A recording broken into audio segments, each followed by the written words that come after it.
To our listeners on Parliament Radio 105.5 FM, our viewers on the Parliament channel, and those of you joining us via the World Wide Web on the Parliament's website, www.ttparliament.org, and via our YouTube channel, which you can find at youtube.com/ParlView.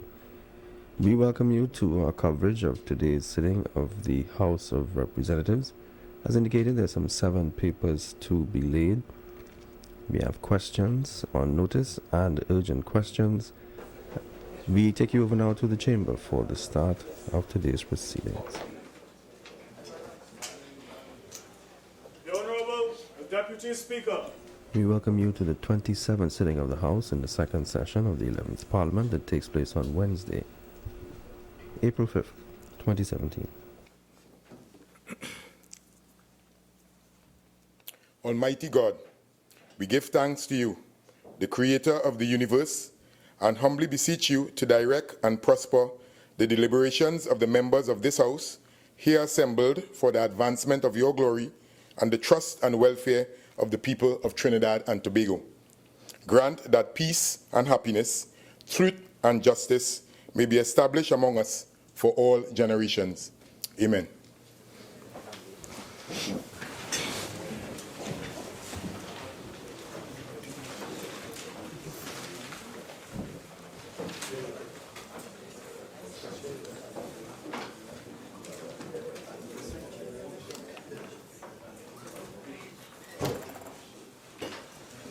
Oath or affirmation. Announcements by the Speaker.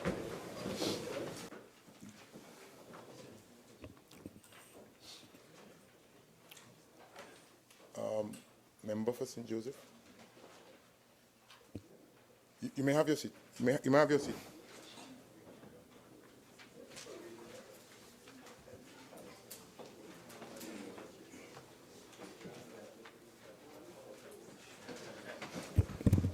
Honourable members, I have received communication from the following members. Honourable Camille Robinson-Regis, MP, Member for Aruka Maloney. Mrs. Christine Nuwalo Hussein, MP, Member for Kumuto Manzelina, have asked to be excused from today's sitting of the House. The leave which the members seek is granted. Bills brought from the Senate. Petitions. Papers. Minister of Finance.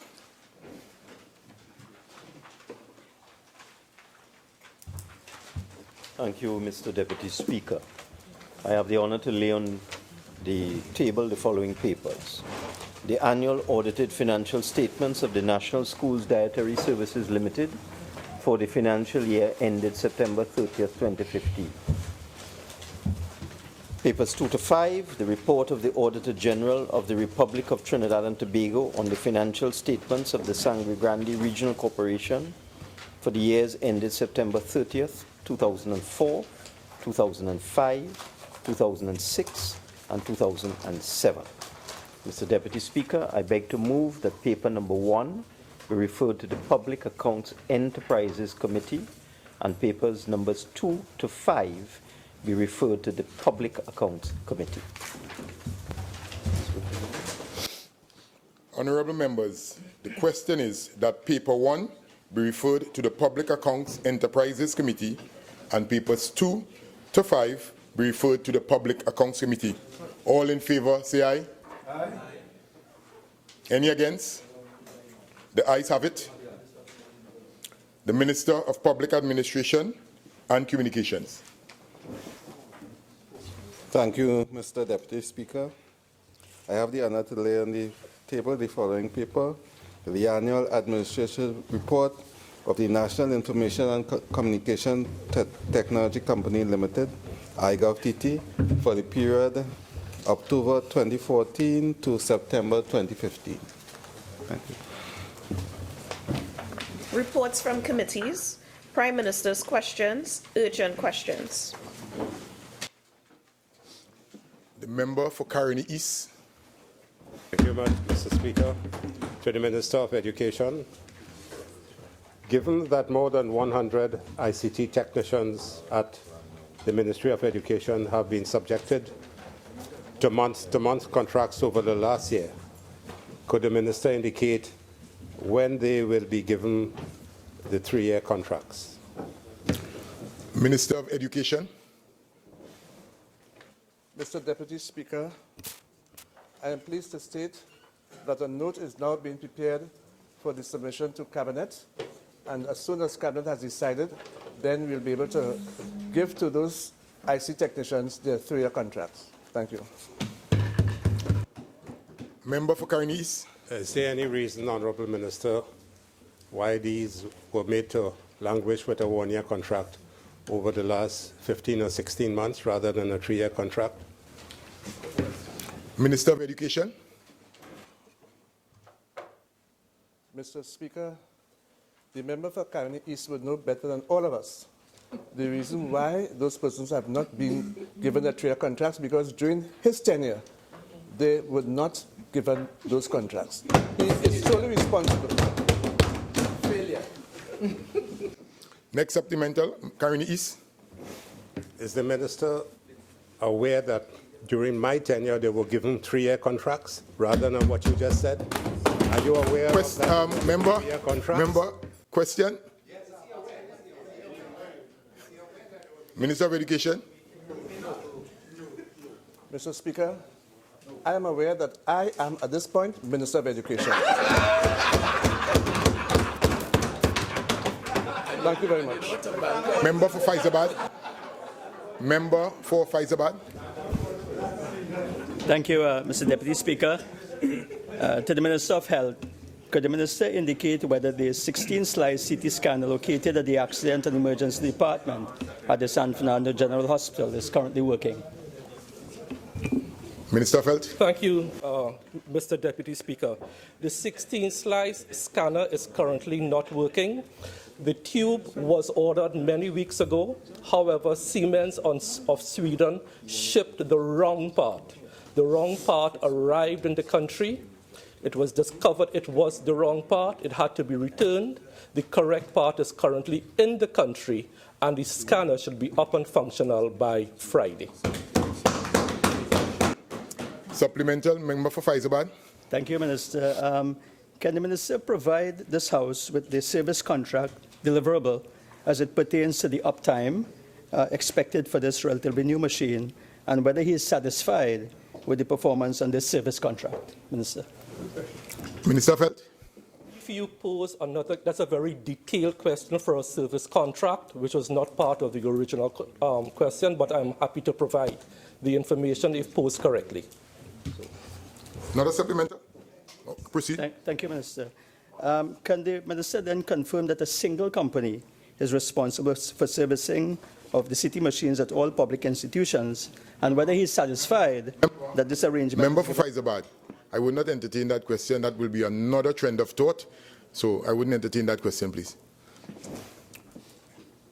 Member for Naparima. Thank you, Mr. Deputy Speaker. The Minister of Health, given the intermittent functionality and the recent downtime of CT scanners in the public system, could the Minister indicate what measures are in place to reduce the exacerbated waiting time for CT imaging at the nation's hospitals? Minister of Health. Thank you, Mr. Deputy Speaker. First of all, there is no exacerbated waiting time. All emergency scans which are to be done, as was the practice in 2010 to 2015, was sent to the private sector. We continue to make use of that facility. In the interim, we sent patients to Mount Hope, where the CT scanner was working. So all patients that needed CT scans, they were accommodated in very quick time, so there was no exacerbated waiting time. We utilized the private sector, as has been done in the past, and we utilized other public sector facilities. Supplemental. Thank you. Proceed. Yes. Would the Minister then tell us what was the waiting time prior to this problem, and what is the waiting time now, so that I could advise my patients, and since you have said that it has not been exacerbated? Minister of Health. Mr. Deputy Speaker, can't give exact information on the waiting time, but what I can tell you, every emergency case was attended to, and non-emergency cases were accommodated in quick time at the Mount Hope facility. So there was no disadvantage to any patient, I can assure you of that. Member for Bartara Salmon. Thank you. Could the minister indicate if you have found any evidence of sabotage of those CT scanners in the institutions? Minister Felt. Mr. Deputy Speaker, we are looking at all angles to determine why the CT scanners at San Fernando and Port of Spain coincidentally went down at the same time. I have no definite report here that I can say it was due to reason A, B, C, or D. Member for Naprimo, next question. Question number 4. Thank you very much. Thank you. To the Minister of Finance. Given that the IMF is still working on proposals to separate the heritage and stabilization components of the HSF, could the Minister provide the reasons for continued withdrawals from the HSF in the absence of any policy? Minister of Finance. Mr. Deputy Speaker, the Heritage and Stabilization Fund is governed by legislation, and the 2 withdrawals made so far are strictly in accordance with the existing rules. Follow-up question. Member for Faizabad. Follow-up question. Member, we know the procedure. Okay, I'll allow it. Go ahead. Thank you. Thank you, Mr. Deputy Speaker. I just wanted to ask, Minister, what is the thinking behind the loan portfolio that you are building together with the withdrawal in the from the HSF? Minister of Finance. Mr. Deputy Speaker, that is a completely different question. If the member wants to put it in writing, I'll be happy to answer it. Supplemental, Naprimo. Because, Mr. Deputy Speaker, we are dealing here with the policy of withdrawals. Is there a policy to use the withdrawals for investment purposes rather than consumption? I would not allow. The question was specific towards the stabilization and the heritage fund. No, but you're talking about the policy in general also. You add it together with that. All right, so member for Faizabad.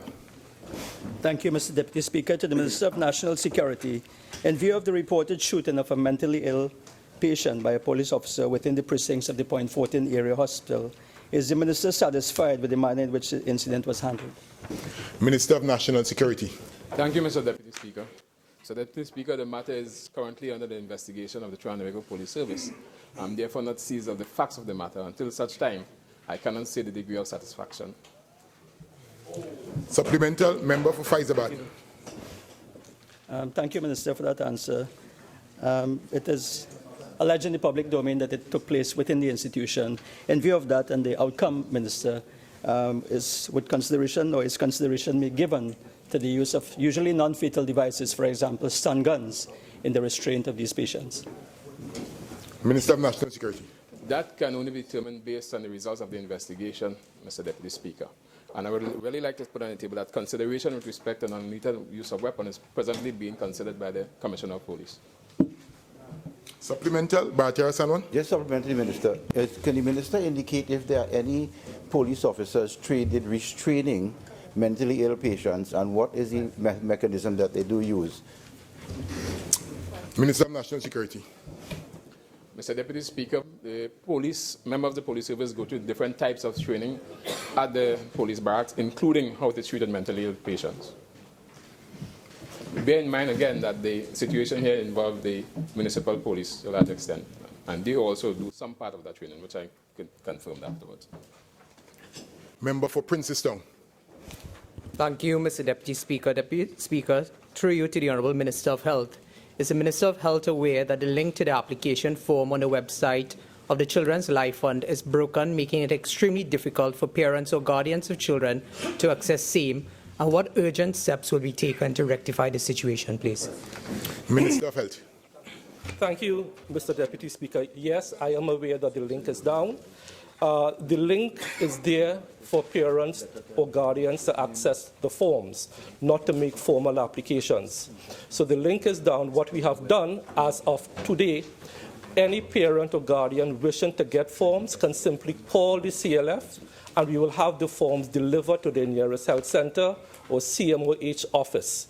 The IT technicians are currently working on the problem, but I can't give you an exact time yet as to when the link will be up. But forms are freely available at the office of the Eric Williams, Wendy Fitzwilliams Children's Hospital, and any parent who wishes to have forms delivered closest to them at the nearest health center or county medical officer of health, we are making arrangements to do that, so any inconvenience is minimized.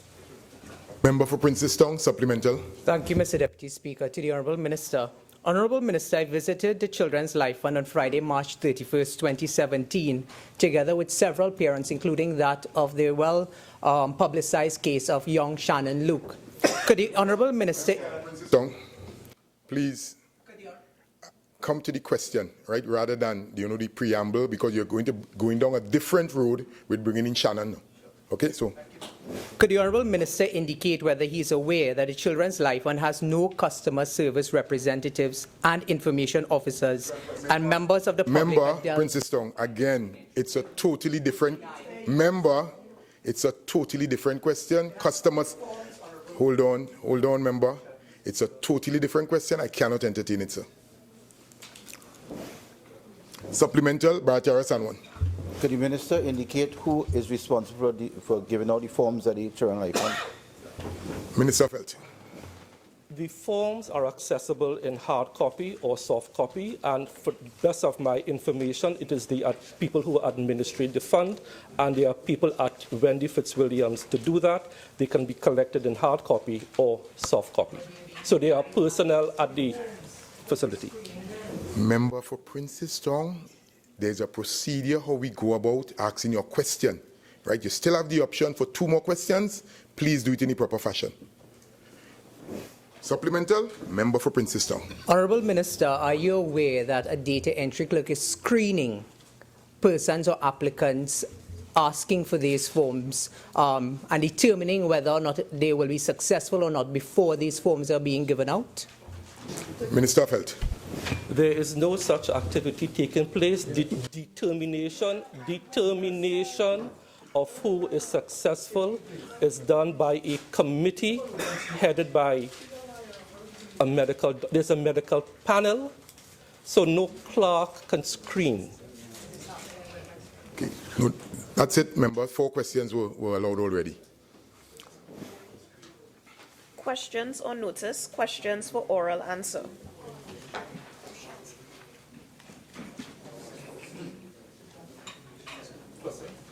Just one second. Number 61. Oh, okay, proceed. Thank you, Mr. Speaker. There are 12 questions for oral answer. We are answering all, but we ask for a deferral of 2 weeks for questions 62, 83, 88, and 92. As for written questions, all answers will be circulated with the exception of question 69, again for which we ask for a 2-week deferral.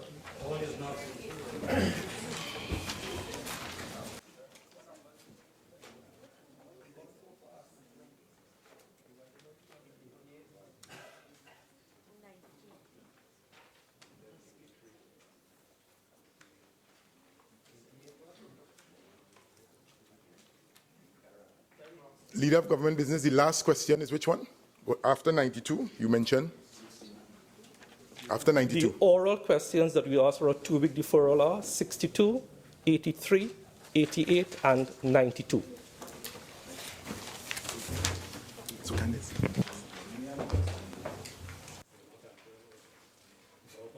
Member for Naparima. Thank you, Mr. Deputy Speaker. Question number 61 to the Minister of National Security. Mr. Deputy National Speaker, Security Minister. Mr. Deputy Speaker, the government of Trinidad and Tobago has taken the following steps to prevent the inflow of illegal guns, drugs, ammunition, and other such contraband into Trinidad and Tobago. As a responsible government, we utilize the 6 vessels acquired in conjunction with the Trinidad and Tobago Coast Guard's fleet to increase the Trinidad and Tobago Defence Force capacity to stem the flow of contraband items into the country. Evidence of this may be seen as recent as February 2017, when the Trinidad and Tobago Coast Guard, in support of the United States Coast Guard, seized one of the largest cocaine cargoes since 1999. This Caesar was in fact estimated to weigh 4.2 tons with an estimated street value of almost $900 million, Mr. Deputy Speaker.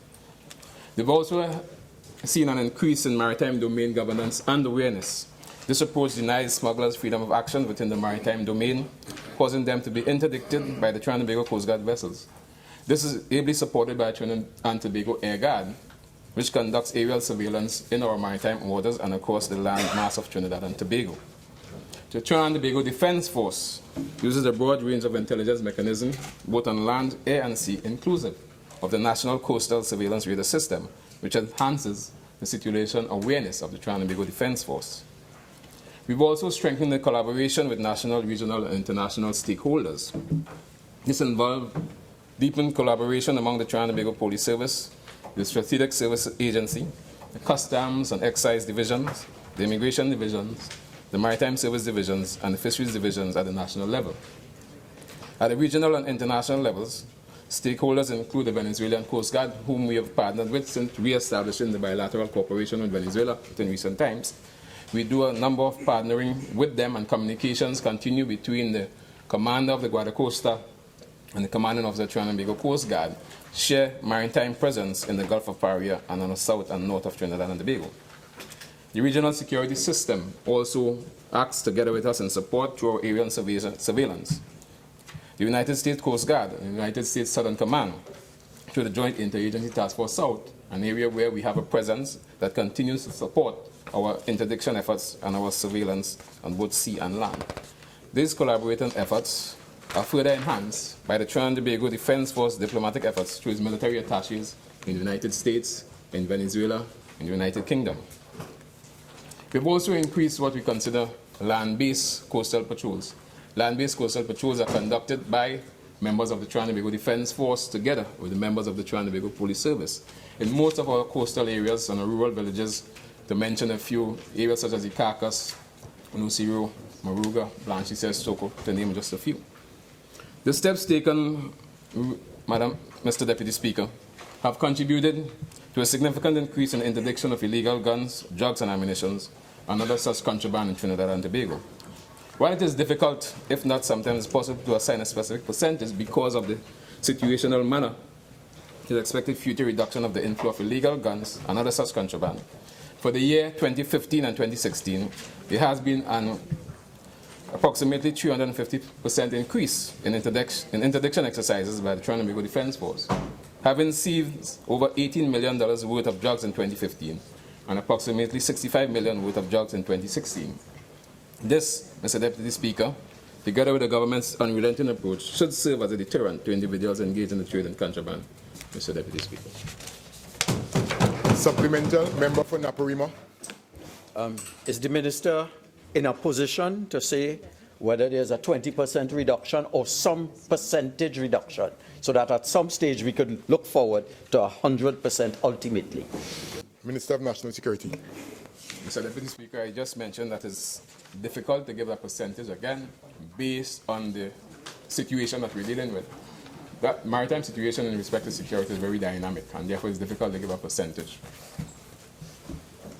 Member for Naparima. Therefore, there could in fact be an increase in the number of guns and ammunition coming into the country. Question? There could also be a decrease, Mr. Deputy Speaker. So we guess it. So therefore we're in a position, and this is the point, that we are not in a position to say, yes, are we in a position to say definitively there's a percentage decrease? And if we are not, we simply guess it.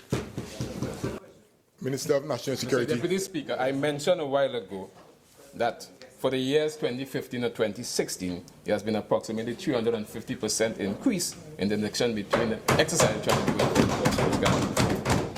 having seized $18 million worth of drugs in 2015 and $65 million worth of drugs in 2016. Member for Caroni East, question number 82. Question number 82 to the Minister of National Security.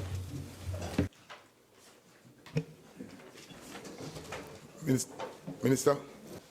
Mr. Deputy Speaker, honorable members advise that over the last 10 years, 1,793 Trinidad and Tobago nationals were deported from the United States of America as follows. 2007, 260. 2008, 325. 2009, 264. 2010, 227. 2011, 157. 2012, 148. 2013, 125. 2014, 114. 2015, 77. 2016, 96. A total of 1,793 persons were reported during that period, Mr. Deputy Speaker. Member for Carney East.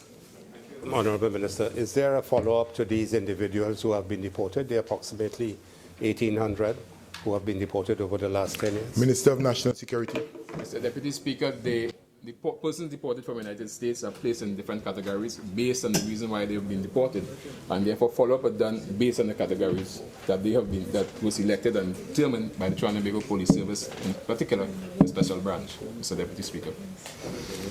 Carney East, member.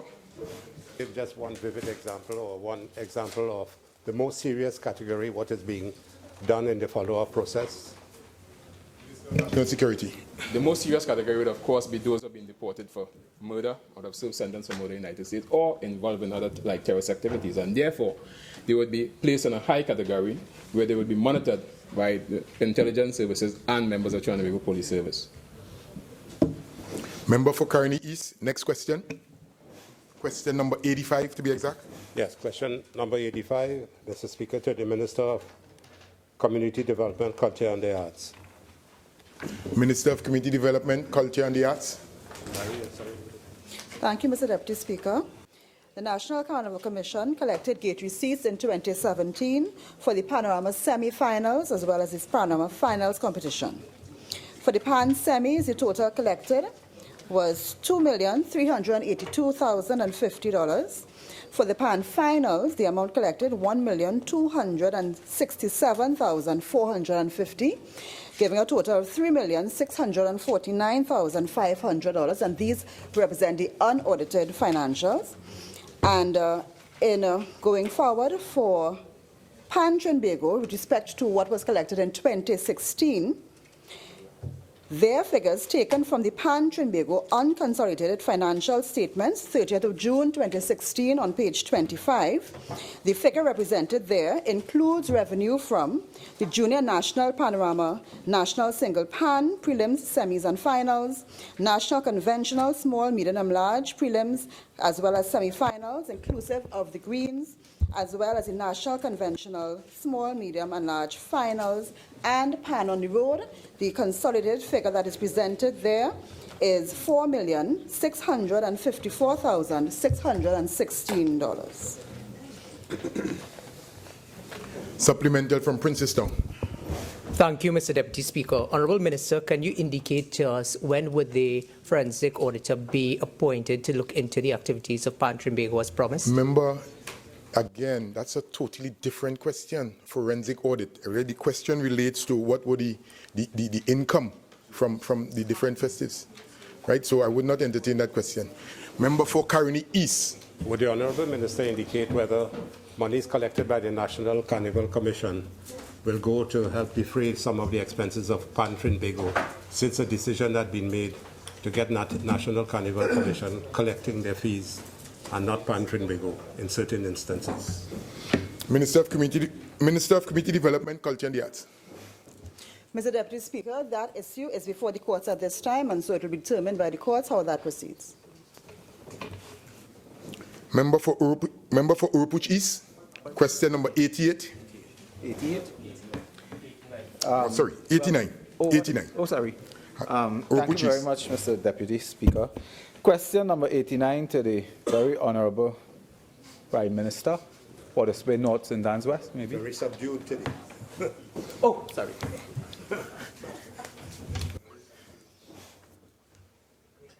Thank you, Mr. Deputy Speaker. The answer to part A, December 23rd, 2015. The answer to part B, Cabinet. The answer to part C, sole selective. The answer to part D, US $300,000. The answer to part E, US 2,400,000. Answer to part F.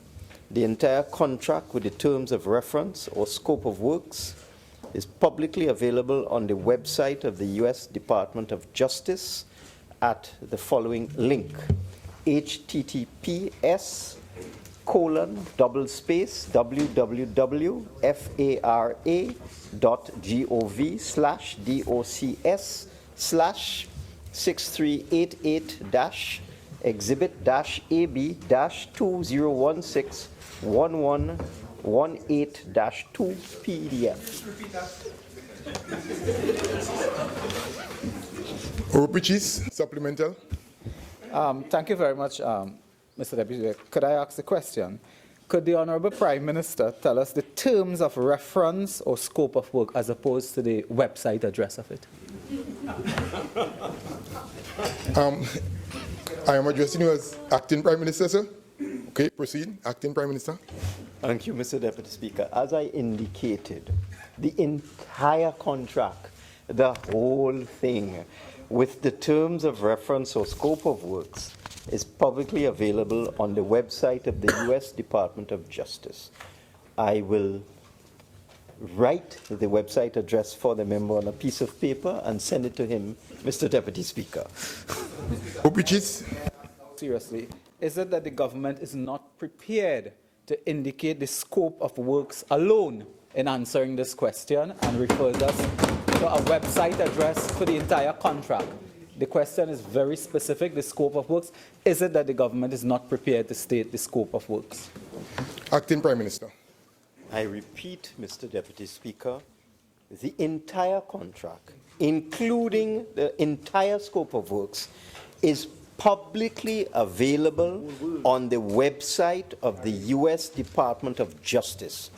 I will make sure that the website is printed on a piece of paper for the honourable member and sent to him within the next 5 minutes. Thank you, Mr. Deputy Speaker. Supplemental? Yes. Deputy Speaker, thank you. Given that the answer to A is the 23rd of December 2015, is the Prime Minister satisfied that enough time was given to assess the offer by the lobbyist, and who was involved in making that assessment? I will entertain the first part of the question. Honourable Member. Yes. Last supplemental, Member for Oropouche. Thank you very much. Could I ask the Acting Prime Minister, what were the reasons that led to a decision to hire a lobbyist, or is that also on the website? Acting Prime Minister. Mr. Deputy Speaker, that does not flow from the original question. I think this matter has been fully ventilated in this honourable chamber by the substantive Prime Minister on more than one occasion, and therefore the answer to that question, just like the contract, is publicly available. And if an honourable members would look at the standing orders, if something is publicly available, it's there and there's no need to repeat it. Member, please, we now move on to question number 91, and I call on the member for Tabakit. 90.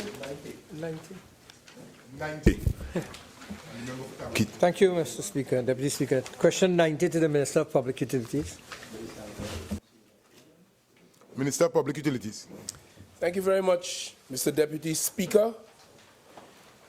For the period January the 1st to December the 31st, 2016, it is estimated that the tons of garbage disposed of at the following landfills are as follows: Forest Park landfill, 223,216 tons. For the Beetham landfill, 291,760 tons. And for the Guanapo landfill, 80,000 650 tons. As it relates to the garbage disposed at the Guapo Point 14 landfill, Mr. Deputy Speaker, this question is more properly directed to the Ministry or the Minister of Local Government, since this landfill does not fall within the purview of the Solid Waste Management Company, but rather within the purview of the Point 14 Regional Corporation. I thank you.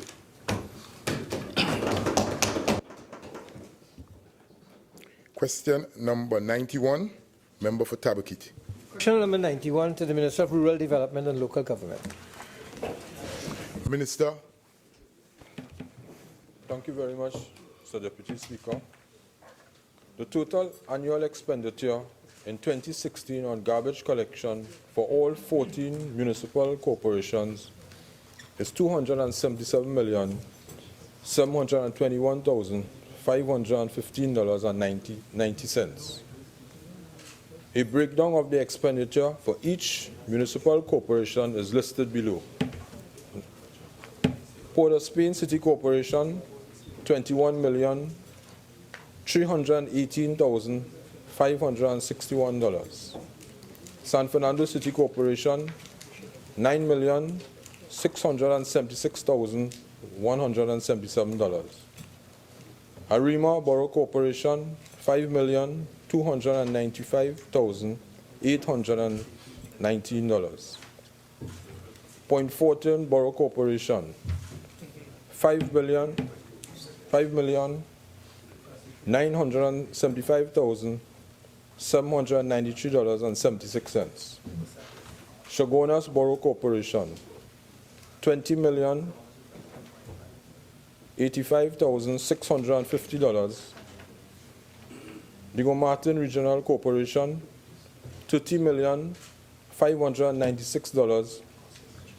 $596,334.31. San Juan Laventille Regional Corporation, $52,799,672. Tunapuna Piarco Regional Corporation, $62,856,244. The Sandy Grande Regional Corporation, $15,114,583. Kuvat Tabaki Talparo Regional Corporation, $15,122,048. Mayaro Rio Claro Regional Corporation, $9,247,169. Siparia Regional Corporation, $12,912,481. Pinal Debe Regional Corporation, $7,666,540. And Princestown Corporation, $9,054,443. A total of $277,721,515.90.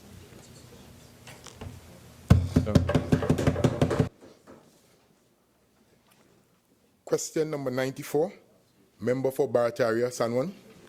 Question number 94 to the Minister of Community Development, Culture and the Arts. Minister of Community Development, Culture and the Arts. Thank you, Mr. Deputy Speaker. The unaudited figure for the Marshwa 2017 sales is $389,900. The artists who would have received the prize money are as follows: Dr. Hollis Liverpool, $700,000; Karine Ashe, $400,000; Heather McIntosh, $200,000; Terry Lyons, $100,000; Rondell Donowa, $75,000; Devon Seal, $40,000; Roderick Gordon, $40,000; Victoria Cooper Rahim, 40,000, sorry. Lynette Steele, 40,000. Anthony Hendrickson, 40,000. Weston Rollins, 25,000. Winston Peters, 25,000. Kurt Allen, 25,000. Sasha Ann Moses, 25,000. Lonette Ned Reed, 25,000. Miguel Simon, 25,000. Marsha Clifton, 25,000. Brian London, 25,000.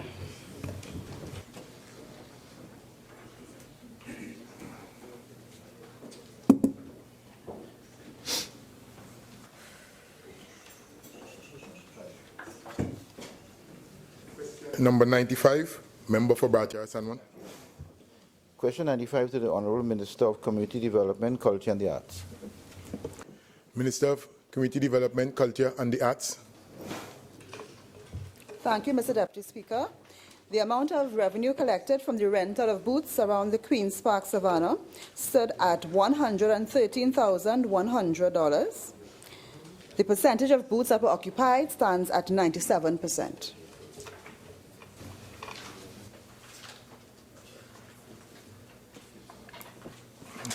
Mr. Speaker, standing order 2913.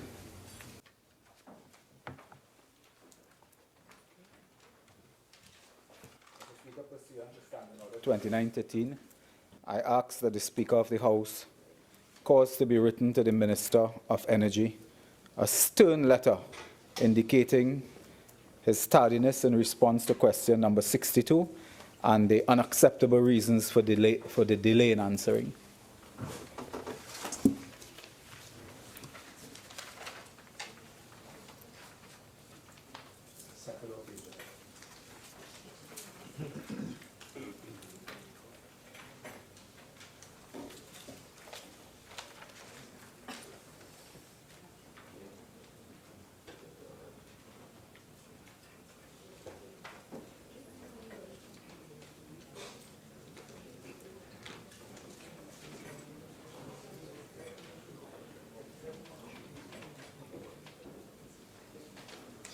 Your standing order has been noted. Member for Oropouche East, and will be so dealt with. Request for leave to move the adjournment of the House on definite matters of urgent public importance, statements by ministers, personal explanations, introduction of bills, motions relating to the business or sittings of the House and moved by a minister, public business, government business, bills, second reading.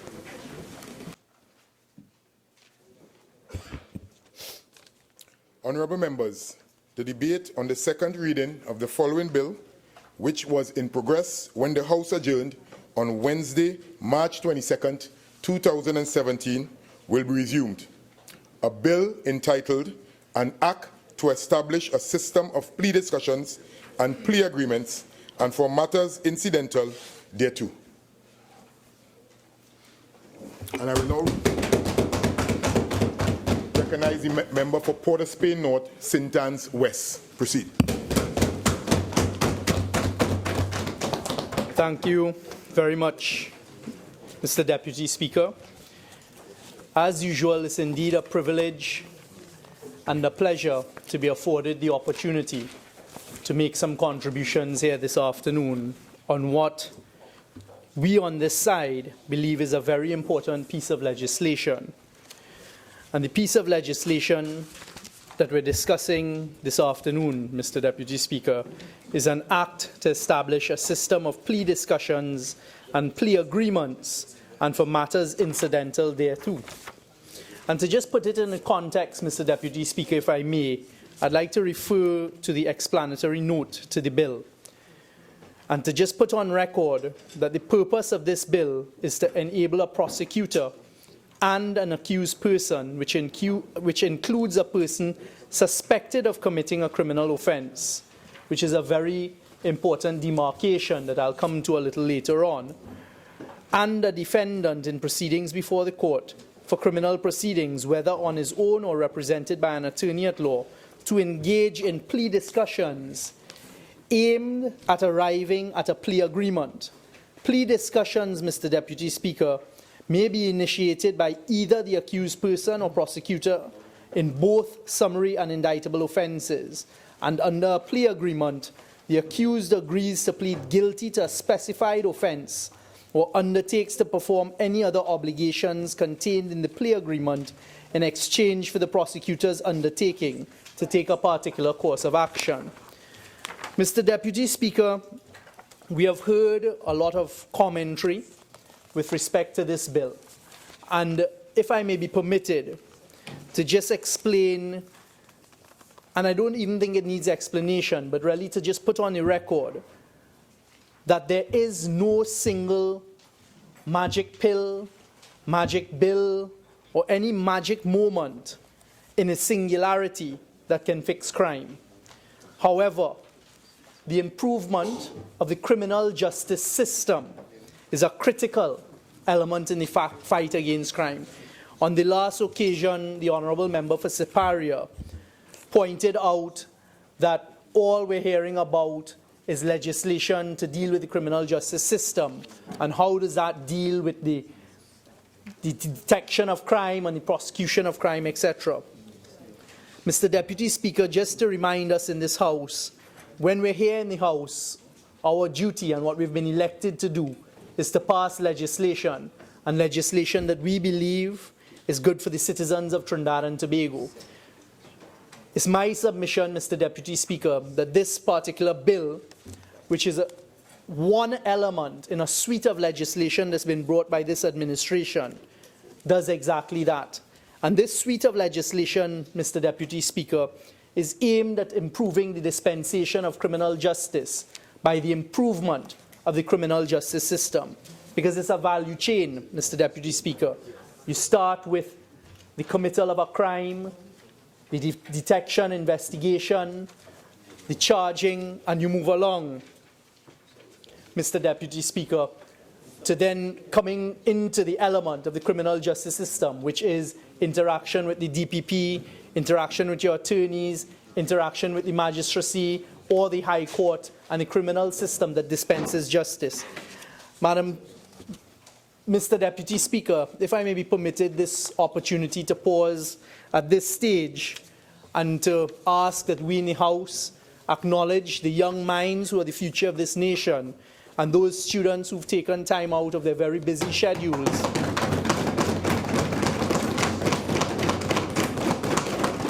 from the Sawa South Secondary School. Welcome. Welcome to the Parliament of Trinidad and Tobago. Thank you very much, Mr. Deputy Speaker.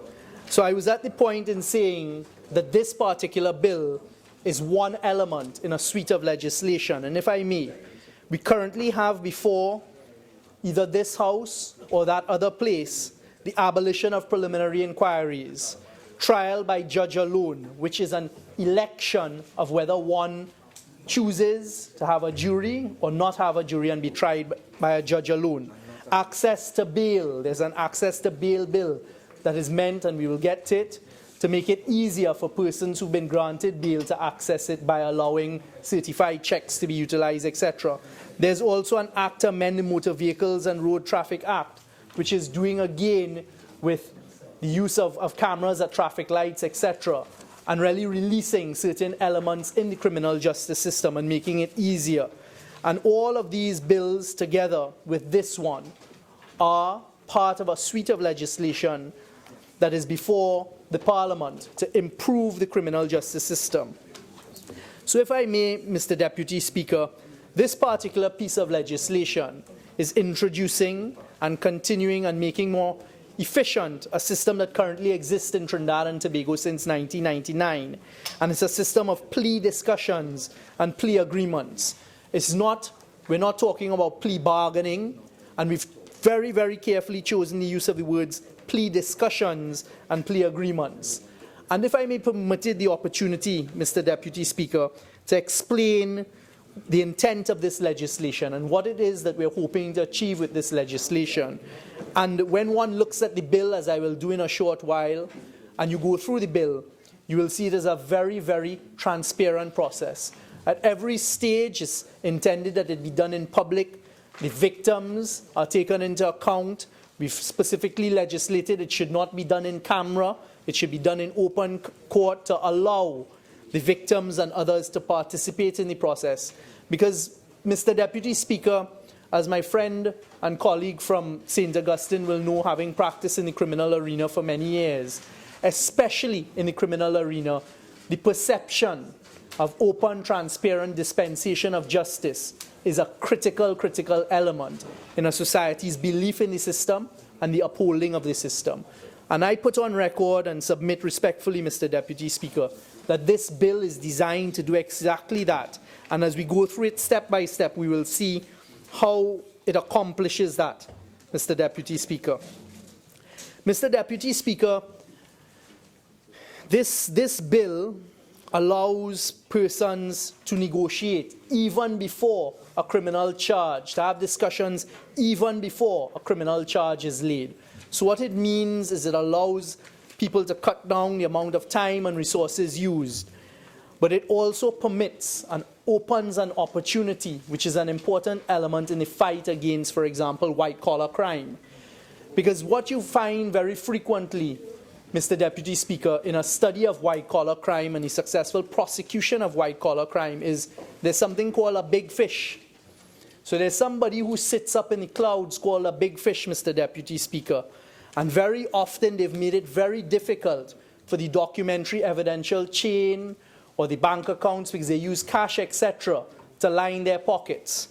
But down below the big fish, Mr. Deputy Speaker, there's some small fish who are critical to the carrying out of crime.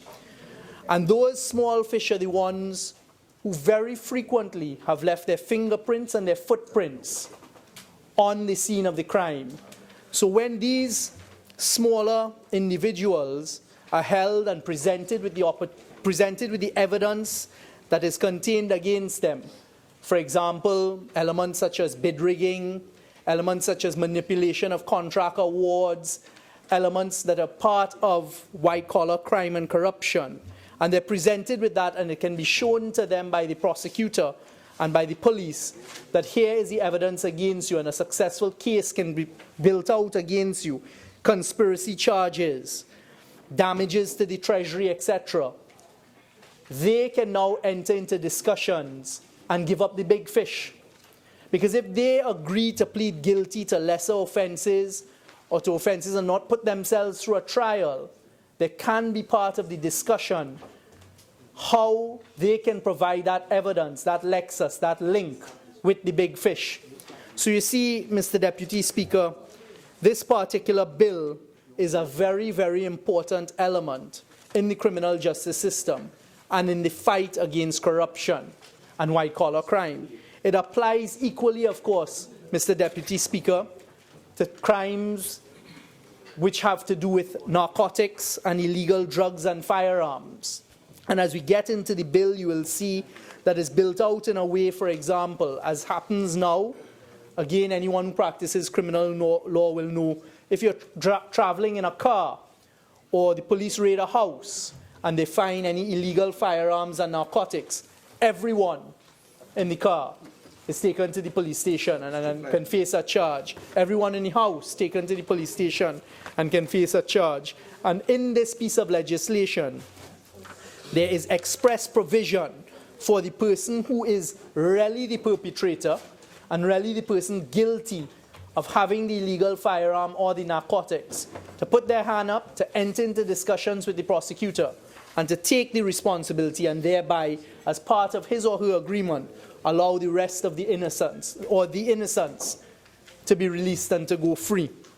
But I think it's important this afternoon, Mr. Deputy Speaker, to put down a marker, and this is the government's marker here, that this is yet another element and a step in the fight against corruption and white-collar crime. And this piece of legislation is going to allow legal negotiations for reduced sentences and charges in exchange for evidence leading to the prosecution of the big fish, or Mr. Big. So white-collar crime and corruption is going to be addressed by this particular piece of legislation. And if I may, when you're looking at this legislation, it is an important part of it to look at other jurisdictions and whether it's worked successfully in other jurisdictions, how it operates in reality. As I said, and I'll come to in a short while, Mr. Deputy Speaker, we have had this type of legislation in place since 1999. Perhaps it hasn't been utilized as much as it should. We've taken on board a lot of the critiques and commentary with respect to the particular legislation, and it's been amended, and now this new bill is being brought. It was the work of the former administration. Back in 2014, they had a very important symposium, and we'll get to that in a short while. The point is that citizens of Trinidad and Tobago, and all those right-thinking citizens of Trinidad and Tobago, and law-abiding citizens of Trinidad and Tobago, must look at this piece of legislation, marry it and link it in the puzzle of the other pieces of legislation, that suite we've talked about, and understand this is all aimed at improving the criminal justice system. And we've heard the commentary about the resources needed by the DPP's department, the resources needed at the High Court, and those are positions that the government has taken on board and are addressing. Again, there are other constitutional bodies that must assist with it. The Judicial and Legal Services Commission is the constitutional body charged with providing more bodies to the Director of Public Prosecution and his office. And there is active conversation going on between the Honorable Attorney General and those bodies to ensure that adequate and proper resources are provided so that the implementation of all of this legislation is able to proceed in the right and proper manner. Mr. Deputy Speaker, I'd like to look at the jurisdiction of New Zealand, because those of us who practice law will understand that we very often look at other Commonwealth jurisdictions to see how their law operates, what the law is, how their systems operate, etc. Because we don't believe in reinventing the wheel, and we believe in learning from other persons' mistakes to try and narrow and decrease any opportunity for us to make the same errors. So, Mr. Deputy Speaker, I'd like to refer to a paper prepared by the Equal Justice Project Access Team for the symposium Plea Bargaining in Our Justice System, presented at the University of Auckland on the 4th of October 2016. So just a few months ago, in New Zealand, they looked at it at a very important symposium, Plea Bargaining in Our Justice System, and they came up with this particular paper. And I think there are a lot of analogies that we can draw from it and a lot of useful information, Mr. Deputy Speaker. So if I may, to start by, and it's found at paragraph 2, plea bargaining. Plea discussions usually take place at the case management stage, where a defendant has pleaded not guilty to an offense. They consist of the defendant's lawyer and the prosecutor coming together to discuss whether the matter will proceed to trial. Both parties will jointly complete a memorandum about the charges, including whether the defendant intends to change their plea and whether the prosecutor proposes to amend, withdraw, or add any new changes, or charges rather. The aim of allowing such discussions is to reduce the amount of time taken for cases to be resolved and increase the amount of cases where pleas are entered or charges are withdrawn outside of court. These discussions can also provide for greater direction and clarity where the case proceeds to court by offering a general pathway that both parties have agreed to follow. Mr. Deputy Speaker, in New Zealand, there's no formal legislation in place. But for very many years, they've applied an informal process that permits this. As happens in Trinidad, we have a formal process via legislation and we're improving it. But it is to put it in the contextual framework that what you're now allowing someone that is an accused with legal advice to sit down with the prosecutor, use something, for example, as murder. There may be difficulties evidentially in proving murder, but the person may be willing to plead guilty to manslaughter, i.e. a lesser charge.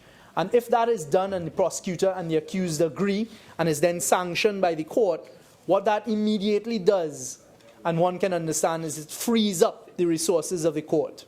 So that case no longer has to go to trial. We've had some trials that have taken place in the criminal system. We've had one recently with the very brutal murder of a businesswoman, and it went to trial, and some people were freed, some ordered for retrial, etc. But in a system such as this, and if this is utilized properly, it immediately frees up the resources. On the last occasion, the Honorable Attorney General pointed out the cost of criminal trials and the cost of defense attorneys and the cost of the prosecution of a matter, the gathering of evidence. This bill allows at a very, very early stage, even prior to being charged, for the prosecutor to put to the accused and his attorney at law, this is the evidence against you. We're thinking of charging you with X. What are you prepared to do?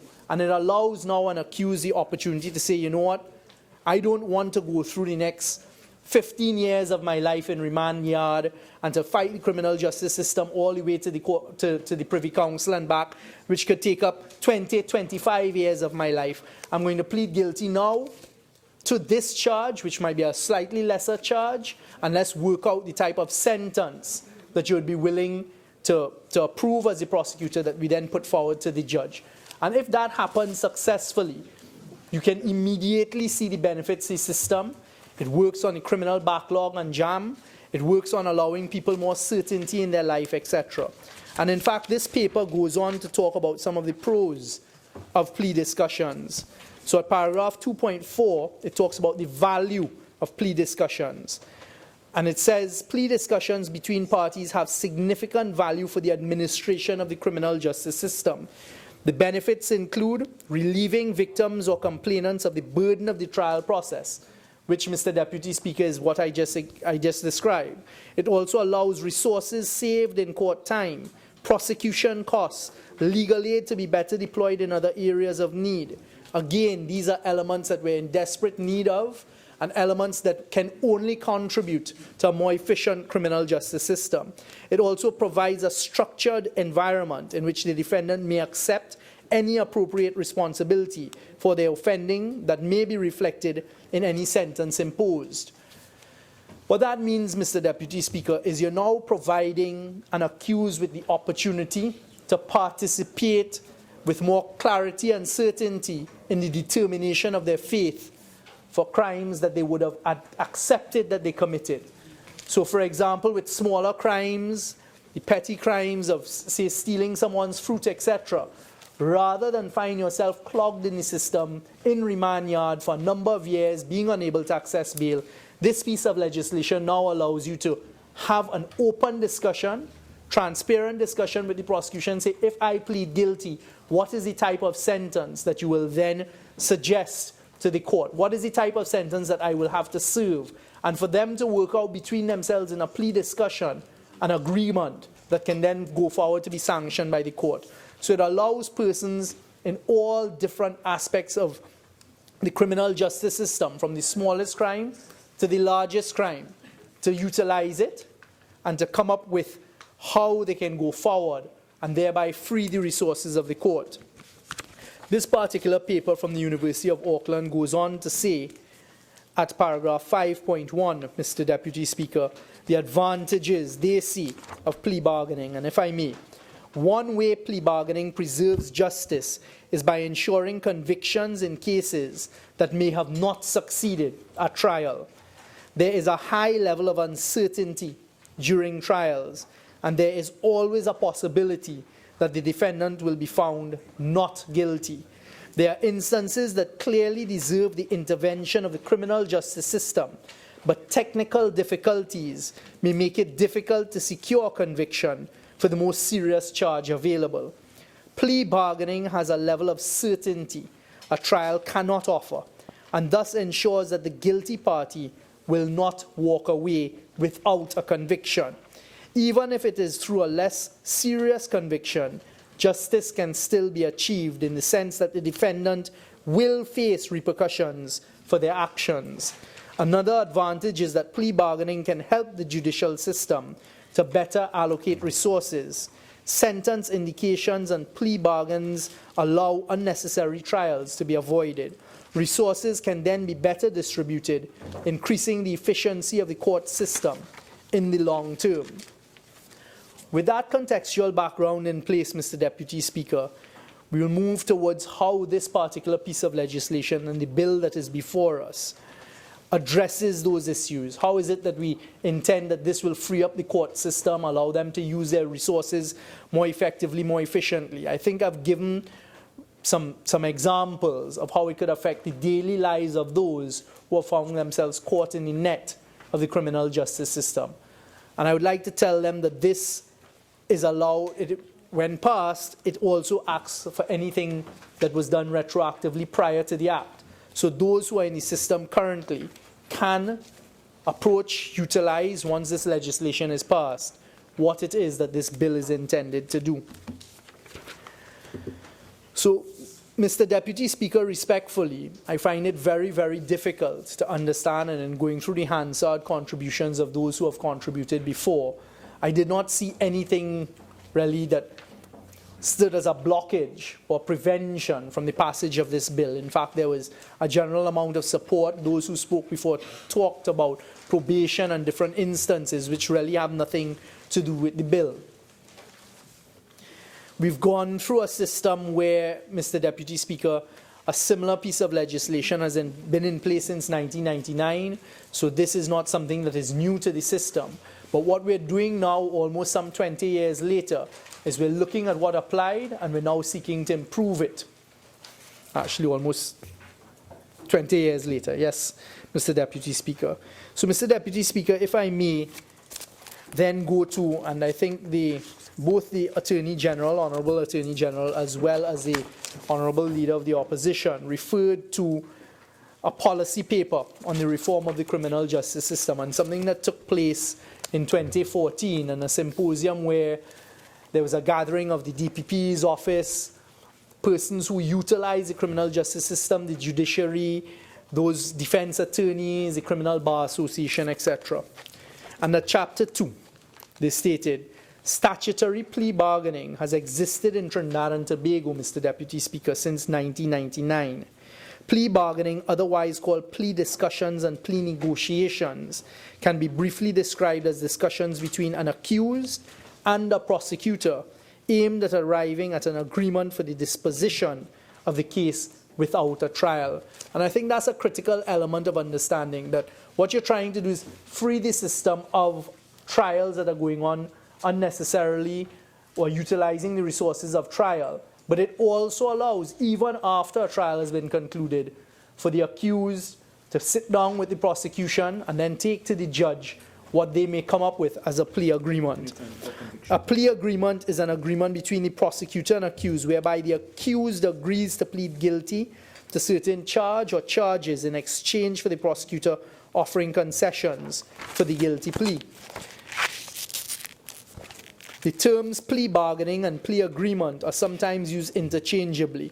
Black's Law Dictionary, the 70th edition, defines plea bargain as, quote, a negotiated agreement between a prosecutor and a criminal defendant, whereby the defendant pleads guilty to a lesser offense or to one of multiple charges in exchange for some concessions by the prosecutor, usually a more lenient sentence or dismissal of the other charges. This system is one that has received the public endorsement of the judiciary and is something that the judiciary has been encouraging. But the judiciary is really the last element, the last piece of the puzzle, the last piece of the formula and equation in this system. What this system needs is the prosecutor and the defendant, the accused and his or her attorney to sit down and work out the terms, negotiate the terms of an agreement, and then take it to the court. So what we're hoping this will do is now encourage those who are in the system to utilize it more efficiently and effectively, as opposed to what has gone on previously. The Chief Justice of Trinidad and Tobago, the Honorable Mr. Justice Ivor Archie, in his address at the opening of the 2013-2014 law term, acknowledged that the plea bargaining legislation, quote, has not so far been employed with any regularity, unquote. He further stated that, quote, our present criminal justice system is in crisis. In fact, a brief look at the High Court statistics would illustrate the point. The 42% increase in the disposition of indictments from 64 to 91 in the last term is modest, having regard to the fact that indictments filed increased from 116 to 339, and this is in 2014. If we take one non-bailable offense alone, murder, I regret to inform you that as I speak, there are 575 persons in custody awaiting trial in respect of 468 murders. I think at this stage, the latest figure I heard, Mr. Deputy Speaker, is we're close to 800 indictments for murder waiting at the High Court to be tried. So one can imagine that if this is applied to those and their lesser pleas of manslaughter, etc., how much we would free up the criminal justice system. With the length of the average murder trial running into several weeks, we could have 10 judges assigned to try nothing but murder cases for the next 5 years. Kindly give way. You said there are 800 matters relating to murder, and you're hoping that this plea bargaining legislation would help to, in some way, lessen that number. But would we not have a concern that a deal is made under the plea bargaining, that's what it is for, plea agreements and so on, a deal is made that may allow a murderer to walk free? Now, we've had an experience like that before, where deals were made and there's a murderer walking amongst us. Would there not be some check and balance that we can put into this to prevent, especially murder? I thought of blood crimes as a whole, but definitely with murder, both of you, I would be happy to hear. Thank you very much for that intervention. The answer is it already exists in the legislation. When I go through it, I will show that there are very, very express stipulations that must be in play before it will be agreed. Of course, there is the discretion ultimately by the court as to whether it will accept or reject. And we're trusting the court, the judge in that instance, to look at the evidence, because he or she would have it presented before them. You have to have statements, etc. Also a victim's statement. They can look at it and decide, I'm not accepting this. This is unacceptable to the court. They could send it back out. Of course, you have your due process, as I'll come to, that can then either be appealed by the prosecutor or by the defendant. So the answer to your question, Leader of the Opposition, is there is always in the system the potential for that to take place. And it is not that we're advocating, and it certainly doesn't allow for a person to walk free. What it is in a situation like murder, you may then agree, based on the evidence, as we know how difficult it is. I just referred to a trial that I think took close to 2 years in the High Court system and cost millions and millions of dollars. And at the end of it, quite a lot of people walked free, in inverted commas. Some were ordered for retrial. In fact, what we had in that system is some who walked free were then themselves the victim of murder thereafter. So it has that whole question. But with murder, you would be agreeing to maybe a lesser offense of manslaughter, which of course will carry a sentence with it. Murder is a mandatory, as you know, death penalty. Anything under that, it can be as much as 20 years, 25, whatever is then the discretion of the court, ultimately as to what is the sentence that should prevail. If I may proceed. Maybe in the committee stage we can take it further, but I would ask the Honourable Attorney General to consider, I don't want to unduly disturb your presentation, your contribution, but it is something maybe we want to look at, whether we put a schedule to exempt. You see, we had done like categories of murders. We haven't gone that far. We tried to do it. It hasn't happened. We could have exempted that this act may not apply to first-degree murder, and in that way the other ones, manslaughter and lesser offences. So, can you look at it, and in committee stage we can talk a little more on it. Thank you for your explanation. Thank you very much. And if I may proceed then, with continuing to quote the Honourable Chief Justice, with the length of the average murder trial running into several weeks, we could have 10 judges assigned to try nothing but murder cases for the next 5 years, and we would still not have cleared the backlog, assuming that all matters go to trial. The Honourable Chief Justice further stated that there was absolutely no way that all of the matters before the courts can be disposed of by trials within a reasonable time frame. He proceeded to describe plea bargaining as an essential feature of most modern criminal justice systems, where he said... Member, your speaking time has expired. You care to avail yourself of the additional 15? Yes, please. Kindly proceed. Thank you, Mr. Deputy Speaker. And he went on to say, and it is a rational, albeit not perfect way. So he accepts, and the judiciary accepts, there's no perfect way. But it's a rational way, albeit not perfect way, of weeding out those matters that can be justly disposed of without a trial. Tremendous benefits, the policy paper goes on to say, can be derived from successful plea negotiations. And I think this point is very important, Mr. Deputy Speaker, and for the citizens listening on. This is one of the main purposes of legislation such as this. Witnesses are spared the agony, trauma, and inconvenience of testifying. Prosecutors avoid lengthy trials. The accused is relieved of the uncertainty of trial outcome. Defense attorneys save time by not having to prepare and conduct lengthy trials. Judicial resources are more efficiently utilized by judicial officers not having to conduct trials of all of the matters on their list. Though plea bargaining exists in several jurisdictions, there are no consistent mechanisms. Some countries like the United States of America, South Africa, Namibia, Jamaica, and Guyana have a formal legislative framework, while in Canada, the process is informal. In New Zealand, the process is informal.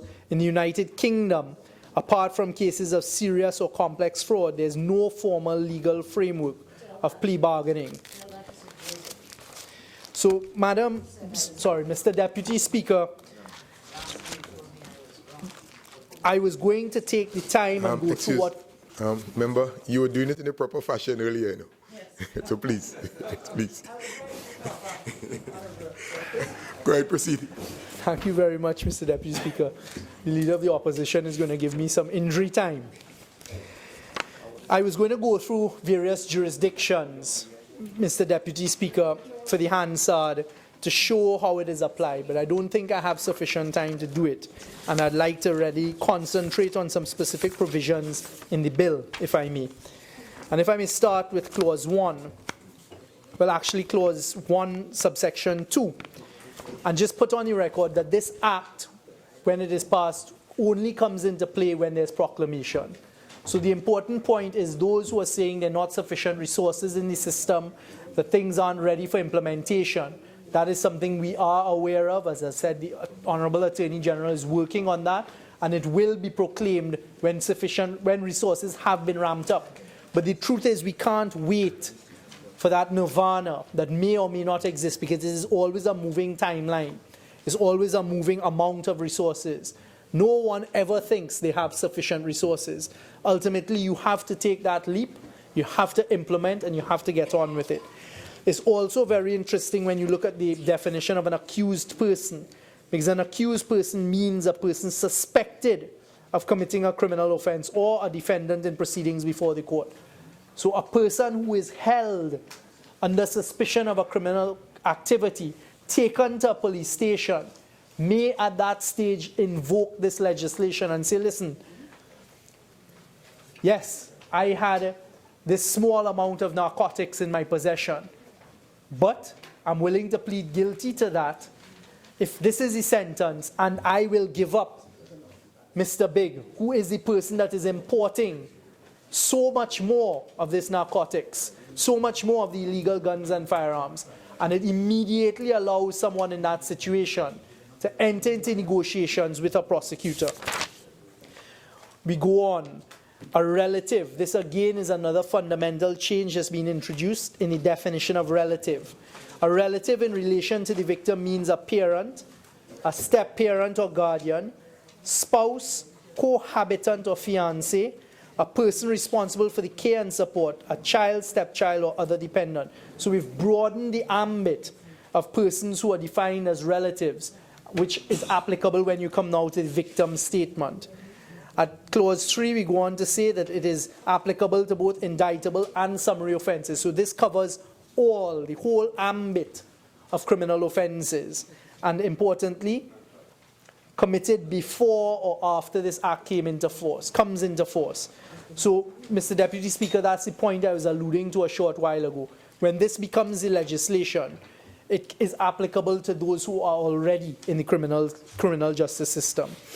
It defines at Clause 4 what a plea agreement is, and this is where it defines what a plea agreement is. It's an agreement made between the prosecutor and the accused person in which A, the accused person agrees to plead guilty to an offense which is disclosed on the facts and on which the charge against the accused person is based, and 2, to fulfill any other obligations specified in the plea agreement, and the prosecutor agrees to take a particular course of action including the withdrawal or discontinuation of the original charge or charges against the accused person or co-accused, the reduction of the charge against the accused person or co-accused.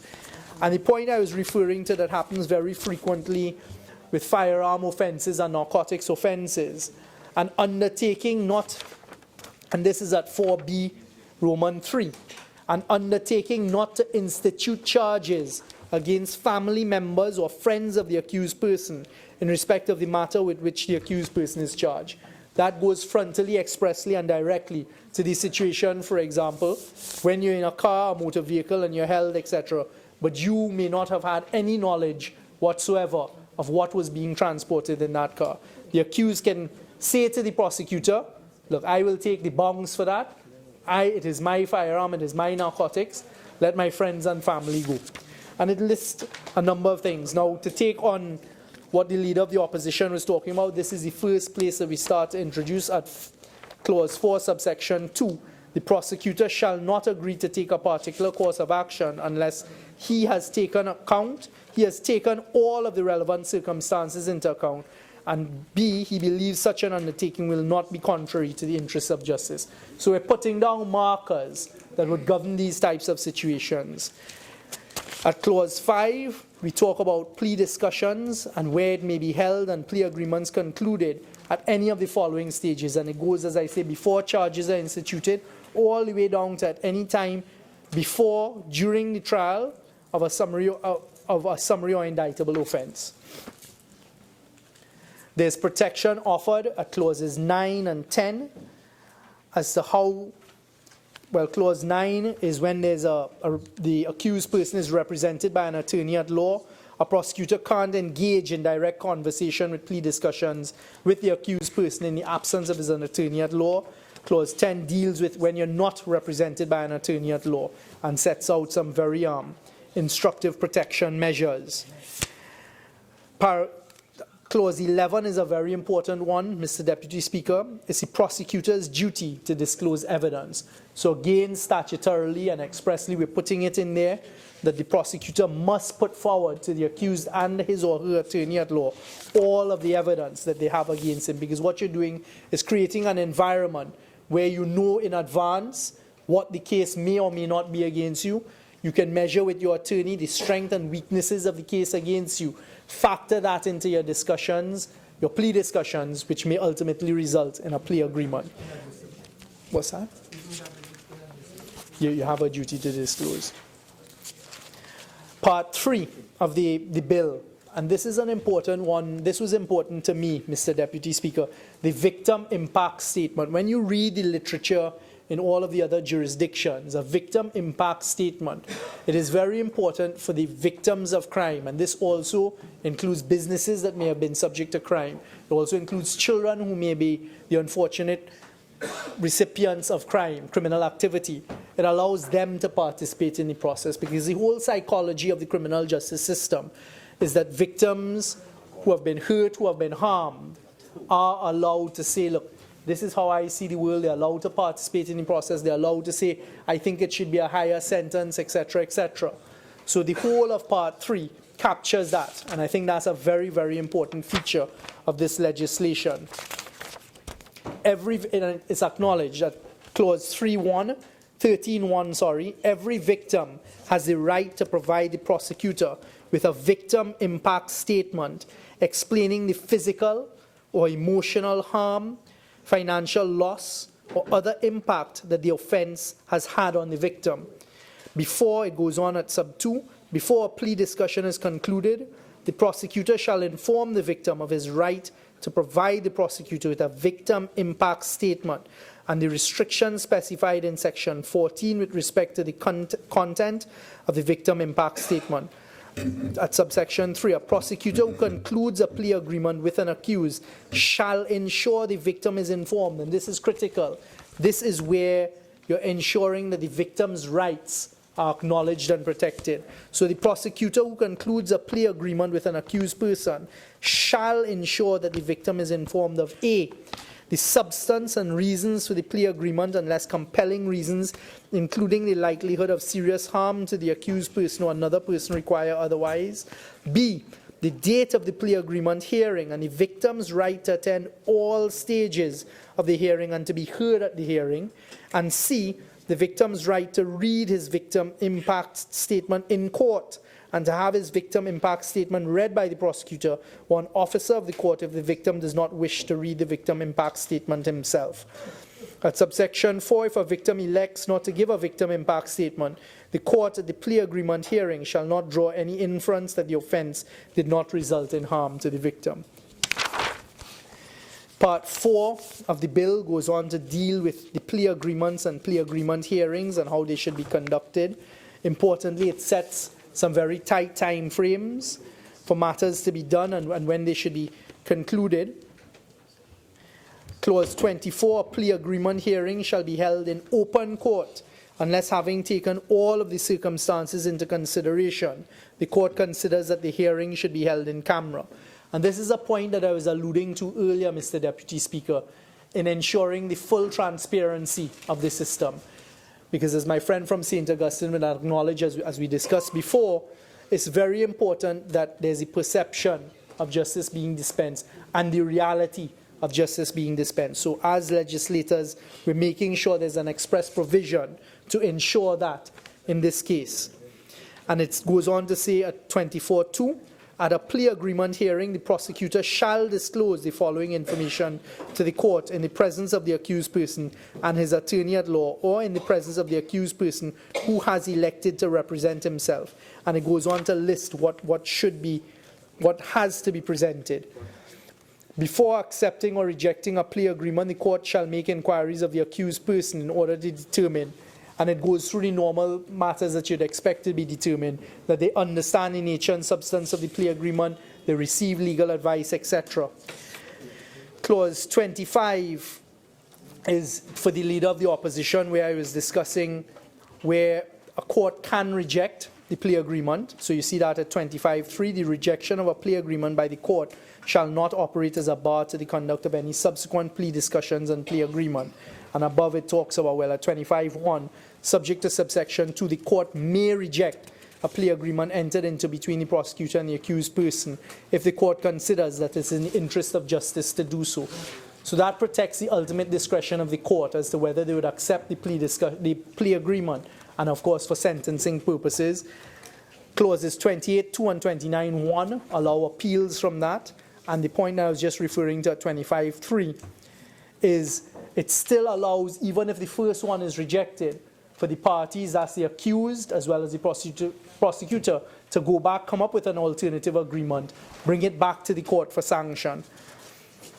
At 26 is the ultimate conclusion of the process. If the court accepts the plea agreement, the accused person shall plead to the charge. Part 5 deals with a number of general terms and via clauses. The accused person's right of appeal against rejection of plea agreements, Director of Public Prosecution's right of appeal against rejection of plea agreements. So, Mr. Deputy Speaker, my submission simply is that this is good legislation. We will, of course, take on board what was stated by the member for Siparia, but this is to be seen in the context of the suite of legislation. And I'd like to take this opportunity as a citizen of Trinidad and Tobago, as a representative of Port of Spain, North St. Anne's West, to thank the Honourable Attorney General for bringing this suite of legislation that all fit into place in an attempt to reform the criminal justice system. Minutes. Thank you very much. I won't use the full 2 minutes, Mr. Deputy Speaker. So this is good legislation. This is legislation that we hope will be supported by those on the other side, because it really goes to all of the citizens of Trinidad and Tobago, and citizens of Trinidad and Tobago who are affected by crime, those in the criminal justice system, including the victims, including the accused and the prosecutors. And this is meant as one of the stepping stones towards a reform of a more efficient and hopefully a conclusion towards a more efficient criminal justice system. And we as a government are committed to providing the resources within the wherewithal of the economic climate to ensure that that happens. So, Mr. Deputy Speaker, I'd like to thank you and the members of the House for the opportunity to have contributed on this important piece of legislation. I recognize the member for St. Augustine. Thank you very much, Mr. Deputy Speaker. I must admit today I am refreshed in having heard my learned friend from Port of Spain North, devoid of the regular, to be assumed rhetoric and toxic nature of some of the conversations of some of earlier contributors. He was gracious enough to have accepted and admitted up front that this present administration is a beneficiary of much of the work that had been done by the former People's Partnership administration.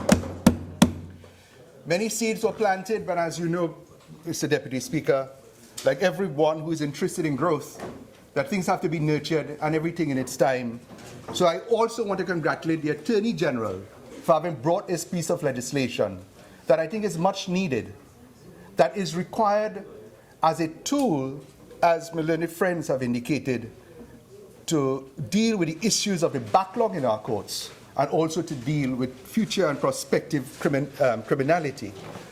But it would be remiss if I had not referenced some of the earlier speakers' statements, when without any reference to the facts or to the truth, billions of dollars were put into the play as if they were wasted by the Ministry of Justice. To have suggested that money had been spent with nothing to show for it really is an admission of not knowing the facts, and if you did know the facts, to have deliberately did something else to our heirs and our consciences. Because what one of the, and I will not name who it was, but one of the former speakers mentioned the expenditure of billions of dollars of the Ministry of Justice. I was minister for a short period of time, and I could see the amount of work that had gone before, the amount of work that had been put in train. One of the fruits of that and the administration of the People's Partnership was a plea bargaining, whatever you call it, legislation. I also heard another speaker say, and it was troubling to know and for him to have suggested, that when the People's Partnership, by the recommendations of the Defense Forces, said that we required a state of emergency, one was declared, but under our Constitution with due process. My friend had the gall to have suggested, and it is news to me coming from the Ministry of Communication, that even the President had not known of this before it was declared. I couldn't understand where he would have got that, but what I want to tell my friend is this, that the state of emergency that was declared by the People's Partnership was done under due process, under the Constitution. And what they will not recognize, and the Minister of National Security must have sleepless nights on this, is that this country is now under a state of emergency. Because our rights are being taken away in terms of freedom of movement. We now have hours within which we keep ourselves locked in. And the Attorney General, some of the legislation is undermining the Constitution as we proceed. So, having said that, now let's deal with the legislation before us. This legislation is incredibly useful. Just like a surgeon's scalpel, by a good surgeon, it can do imaginary work to heal things. But put that scalpel into the hands of a mischievous miscreant, what you have is a dagger that could be used against the innocent. And I rise here today in congratulating the effort, but at the same time, there's a lot of work to be done. This thing about plea bargain, and I will use that term because whatever prettier name you wish to call it, it is that. It is a bargain. And it's a bargain between the state and also between criminals. And therefore, one would expect to have, it is a very murky and dirty affair. And one has to move with the greatest transparency, as my friend from Port of Spain North has indicated. And it must have in it built checks and balances to ensure that the streams of justice, because that's what we're dealing with here, are kept pure, clean, unpolluted. That is a very difficult task, especially in Trinidad and Tobago, especially in regard to the history that we have in our criminal prosecutorial process and then the judicial process. Let me explain. This legislation has absolutely no control in terms for those who wish to manufacture evidence. None. And for those, and I'm sorry the children have left, but for those who are listening in, our entire judicial process is based on something called evidence. Evidence. But evidence comes from many sources. One, you can have scientific evidence like DNA, which the People's Partnership put in train to ensure that the prosecutions go forward with a scientific component. It can go forward from confessions. I'm a friend from Port of Spain not referenced some of the legislation that we had worked on in terms of the introduction of videotaping from the moment you walk into a police station, either as a suspect or as a victim. You have a record. So you have that level of continuity and transparency from the very beginning of the process.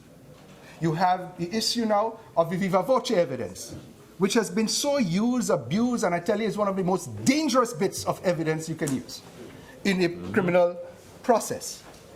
But it is not just evidence from people just saying. They have to go on oath in a criminal court for it to become evidence. There are, of course, some exceptions, and I do not have the time nor the scope today to deal with all of that. But let's deal with the issue of witnesses before a court to prosecute a case. In Trinidad and Tobago, we have perjury laws. What that says is if you swear to speak the truth, or to put your name to a document which you swear is the truth, and you deliberately and with knowledge say something that you know or do not believe to be true, you can be found guilty of perjury. I asked the question to all of my friends, the member for Port of Spain South, when was the last perjury prosecution that emanated from a trial of a lying witness in this country? Almost none. And you could go through a long list. Please. Hush. My friend from Long is assisting me because he took away the toxin that I wish to put forward, but that is the truth. You can do it. You can do it. I'm grateful for any help that I can get. Tell us. Oh, that is only one essence of the thing. But almost on a daily basis in the criminal courts in particular, you will have witnesses who literally lie through their teeth. Nobody believes them. And then they walk out of that court free to carry on with some of the mischief that they already engaged in and will continue to engage in, because there's no consequence in this country to lying under oath. And that is a serious thing. In America, the United States, pre-Trump and hopefully post-Trump, we will have the respect for the courts there. And my friend made reference to the transparency of the process. It is because in America, if you lie under oath, they take it as a very, very serious thing, and you are prosecuted and you go to jail for it. In this country, and I do not wish to say too much because there's a matter pending, I am doing a case in the assizes where a police officer 10 years ago, a judge made a statement that he was a lying witness and called upon the DPP as to whatever action he will take in the prosecution for the perjury. Well, guess what? That officer wasn't charged, he was promoted. Oh. But that is just one of the most glaring examples of recency. But I will tell you of hundreds of them where everybody knows manufactured evidence is polluted and put before the court for the court to make decisions, whether it is a judge alone or jury. But I want to tell you something about jury. Juries have a way, because of the experience, their common sense, to be in a far better position than anybody who believes that they have a given right by God to know what is true and what is not above a jury. And there's a fallacy in the country that certain persons, because of their professional training, their legal training, are better positioned to know the truth. Nothing could be further from the truth. And I want to go now into the issues of the penalty that is required in this legislation. The only check, if I may put it as high as that in this legislation, is that if it should become known that there was a misleading either by the prosecutor or by the potential plea bargainer, then they will reject the plea agreement. There is nothing more. And to suggest that they will use the old form, that you will charge them for perjury, well, I tell you, I have not seen any of that to give me the confidence that a person who is willing to perjure themselves, because part of this, and a friend said it openly in the face that they will be going after white-collar criminals or white-collar suspects. But if we should examine the cases that have gone to court in the past of supposed white-collar offenses, I tell you something, it is one of the easiest of cases to prosecute by manufactured evidence. Yeah. There are a lot of smart men in the society, and they are the ones who do the corruption, and you think they get catch, they wouldn't know, because we have advertised it so proficiently that, look, I want to tell you, Deputy Speaker, that in the prisons today, word has come to me that the boys are salivating for this legislation. They're salivating because the most immediate beneficiaries of this thing would be those who have multiple charges before the court. Career criminals who will then produce themselves that I have 4 matters before the court, I could get 10 on each. If I go to trial, it'll be 40 years if I'm convicted, and I could do 1 and get 10 or less, and having regard to the length of time I've stayed in custody, it'll be discounted, so I'm free in a few years. So the immediate, and that is why I'm sorry to put a little wet blanket on this thing, but we have to be very, very careful. As I tell you, this scalpel could turn into a dagger. That is not to suggest that we are not supporting it. We created it, we want it, we need it, but we must do it right. As a learned leader of the opposition has always said, you bring good law, we will support you. No. If you bring bad law, we cannot. If you bring so-so law, we will help you fix it, and we are going to help you fix it. Now, I was making the point about the guys who are now in custody and those who have many offenses who are on bail, preparing themselves to avail to this. But there's a long and sordid history of the use of criminals as witnesses for the prosecution.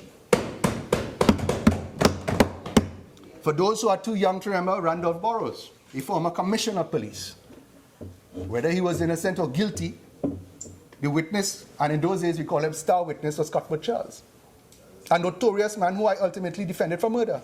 And there's a story, he's now dead, so I can speak it. The case was very strong against him. Whether he was guilty or not, it's a matter for the jury. When the jury returned their verdict, and it was read, this was a murder case, I defended him. Ladies and gentlemen of the jury, how do you find in relation to the charge of murder? They said not guilty. Cuthbert Charles shouted out in open court, oh God, but I'm an innocent man. He was convinced of his guilt. But the jury was not.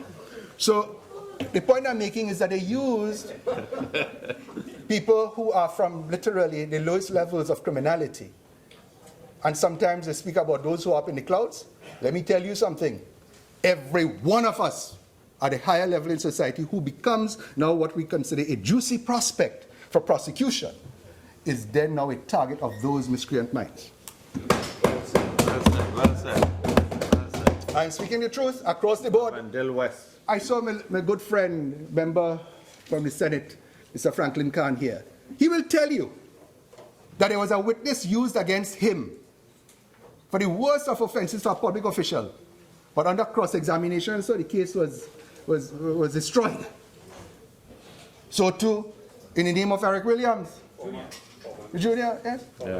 Former Minister of Energy, like this energy thing have a problem, you know. No energy. Well, bad energies. The point I'm making is that the witnesses used in that case, or the witness used in that case, was never charged. And that was a mischief that this bill, in the way we conceived it, was supposed to deal with.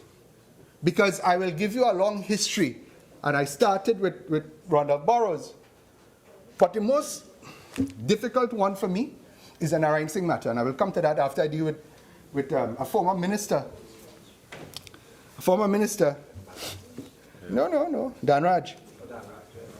In that case, I too had the good fortune of being involved. I was one of his defense counsel. In the magistrate's court, I was the lead counsel there. And the witness they produced was a guy by the name of Hippolyte, by almost poetic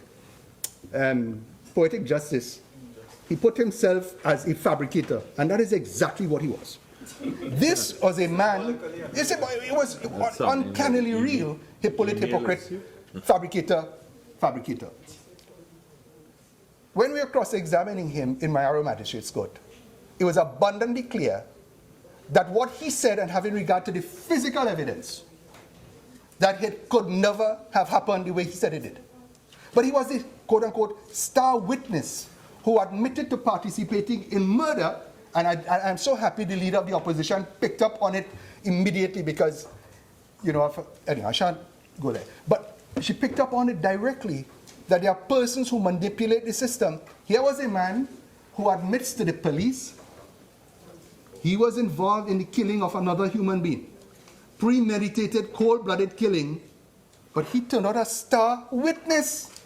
He never pleaded to any charge, whether manslaughter or otherwise, but he was treated to the embrace of the state, where he was clothed, fed, you name it. He never pleaded, he never was held to account for his actions. In this legislation, anyone who negotiates, you've got to plead. So the old common law factor of taking a person and turning them state witness because they could give quote-unquote evidence. And remember I spoke about false evidence, and we come into that. That was saying it was physically impossible for Hippolyte's evidence to be in accordance with the scientific physical evidence in the case. But there was a more horrific example of the abuse, and I think this is a matter that the leader of the opposition must have referenced. That is Narayan Singh. And I will take a few moments just to give you a quick background to this. When I received a call that this woman, Saromani Narayan Singh, who I had not known, had been incarcerated, we found her in a police station, and I went in there. I'd never seen or met with her, and she was in the cells. And when I went in, she was on her knees praying. So ultimately, she was released. There was no evidence. There is something in Hinduism called Raksha Bandhan. And she came to me and asked permission, leader of the opposition, and asked you to hear this one. She asked permission if she would allow me to tie the Rakhi. Now what that means is that the moment you accept that, you take a responsibility as a brother to defend and to protect. She was ultimately charged for murder together with Dr. Narayan Singh and a businessman from San Fernando. A murder that occurred in June 1994. Remember, for San Fernando, she was still probably in common entrance class. Did she fail? No, come on. No, second attempt. Yeah. No. All right. Anyhow, the long and short, the reason I'm putting this in context of age, this was a killing of a most beautiful person, a doctor who had gone to a location to volunteer her services. A person, exactly, and we know who did. Somebody killed Shane. Paris, Junior Paris. Somebody paid him. Sean Paris, sorry, and Junior. He's serving 34 years. We'll come to that. Member for Laventille West and member for St. Augustine, please. Sorry. Right? And also, as I'm on my feet, member, right, you have been making these links with these various cases, you know what I mean, and you have been on the same point, actually, right, even though you're bringing up different cases. And I don't know if you can probably, move on, accordingly. Why are you getting my friend is so jittery. Why? It is my duty now as a member for St. Augustine to alert to the real life dangers. Yeah, but why are you getting agitated? I was making the point, please, gentlemen, we have important business, not to be troubled by Laventille West, where after 10 years, after a decade, this person who on sworn testimony said that he went there, pretended to have been wounded in a cast, and waited for this good lady to come. And he pumped bullets into her, cold-blooded killer. But after 10 years, he is used by the police in this country as a star witness, having pleaded for that cold-blooded murder, an assassin. Whoever paid him, God knows, he knows. And they allowed him to plead guilty to manslaughter, and he was jailed. He gave evidence. And after the entire ugly ordeal of 1994, more than a decade after, a sudden witness appeared, his cousin Junior Morris. Junior Morris and Sean Barris. neither Morris, who admitted to being participating in the plan to kill, was never prosecuted. And they gave evidence. Members, please. West, what is your... Members, please. And also additionally, link your point directly to a particular clause in the bill so that we can, so that I can clearly understand what's happening. I know what you're trying to say, but at least link it off, because you have been making the same point with different cases. With all due respect, Mr. Deputy Speaker, I agree. But there is no greater link than where this piece of legislation can be used as a weapon against the innocent. Yes. And I ask you to bear with me. It shan't be long. But I have only 45 minutes and much of it has gone. But this is a debate that could really go on for days, and we do not expect to have that. But rest assured, my words are always very concise, and it carries a message with it. Yes. I will not waste the air time of the population or your good self. Let me tell you what happened, and the mischief in that case. It was just convenient for the prosecution of Dr. Narayan Singh a decade more after to get out with ceremony. And you know what the only link between them and this case was? The viva voce evidence of those two witnesses. Nasty, disgusting, worms, scoundrel of the worst kind. And I say those terms unabashedly. Because in cross-examination, identification was crucial, and this is important. This man was able to give the description of ceremony, how she appeared, what her face looked like, the kind of hair, the day he's supposed to have met her, that she was wearing a tikka, she was wearing certain earrings, a red sari. And I cross-examined. You know what happened? Because I knew what had happened there. I cross-examined him, and he gave a full and proper description of a photograph that was in the newspapers. My God. So they sat... Mr. Deputy Speaker, I rise on 48.1, please, about the case. This is not about a case. Members, please. Member for St. Augustine, as I said, I want you to link it clearly to the bill, one, and then also you have been making reference to various cases, right? So it could be considered even tedious repetition. So please, the point has been made, so I think you can probably move on. With due respect, Use of power. yeah, That is what. And not just that, I've never been accused of tedious repetition. I'm sorry if you think so. But what I will tell you is that those who do not learn from our history are bound to repeat it. And there you go. These are three of them who could have faced a noose, hanged and died already, had we not been able to unearth by cross-examining before a jury this sort of thing. So let's put that to rest, that this thing is subject to incredible mischief. And there is no penalty, and that is the link, and if it was missed before, I shall repeat it. There is no penalty within this legislation to deal with those people. All you lose is your deal. All you lose is your deal if it should come forward that you lied under oath. Where is a penalty within this legislation for you to deal with this thing? And that brings me to the other point. Forgive me, I'm getting a little bit troubled now that maybe I'm not as articulate as I should be, because the enormity of what I'm speaking to requires more than 45 minutes, but to be accused of being tediously repetitious is troublesome in the extreme. Let me say this. I represent the people of St. Augustine. I'm a member of the opposition in this parliament. And if we do not have a clear and concise understanding of the real world, that this is not a pristine, air-conditioned environment that we're dealing with. We're talking about persons from the gut of the society who have used the power of the state to prosecute persons that could have led to their deaths. That's right. Yeah. And when it could be no more serious than this thing, and we are participating, giving this scalpel that could turn into a dagger. Yeah. That's what we're talking about. Let us deal with this thing as we go forward. I am so happy it is no longer, as we say, taking a person out of the dark, put them as your state witness, they have to plead in this thing. Many have come to me in the last several days and said, listen, this thing should not be retroactive, I said, but no, the whole point of this thing is really to get rid of the backlog. They say, but listen, what you don't appreciate, and maybe you've forgotten because you've been out of practice for a bit, I'm back now. And that is why I'm more open to people, the concerns of the other side. That if what we are hearing from the prisoner is salivating and the conjuring, those are the persons who you will expect to come forward and cut deals. I do not wish it on my friend from anywhere.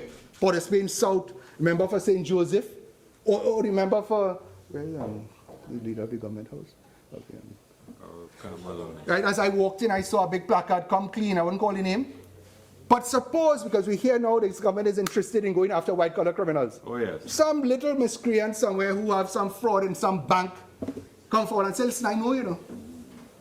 And they know enough because they research. These are not stupid people. They know enough to give you a little bit, half a truth. And as Justice Yal Singh had said years ago, the best place to hide a lie, and I'll repeat this, the best place to hide a lie is between two truths. So they give you a little bit. It's sounding real. Like if the police were fooled or whether they participated knowingly in arranging to have allowed this man because he gave a description that fit the woman, but it was in the newspapers that they had in their possession. That is the link. Retroactivity, do we allow this now to give the benefit as we proceed to all of those who will make mischief and then corrupt in the worst possible way the very good law that comes forward?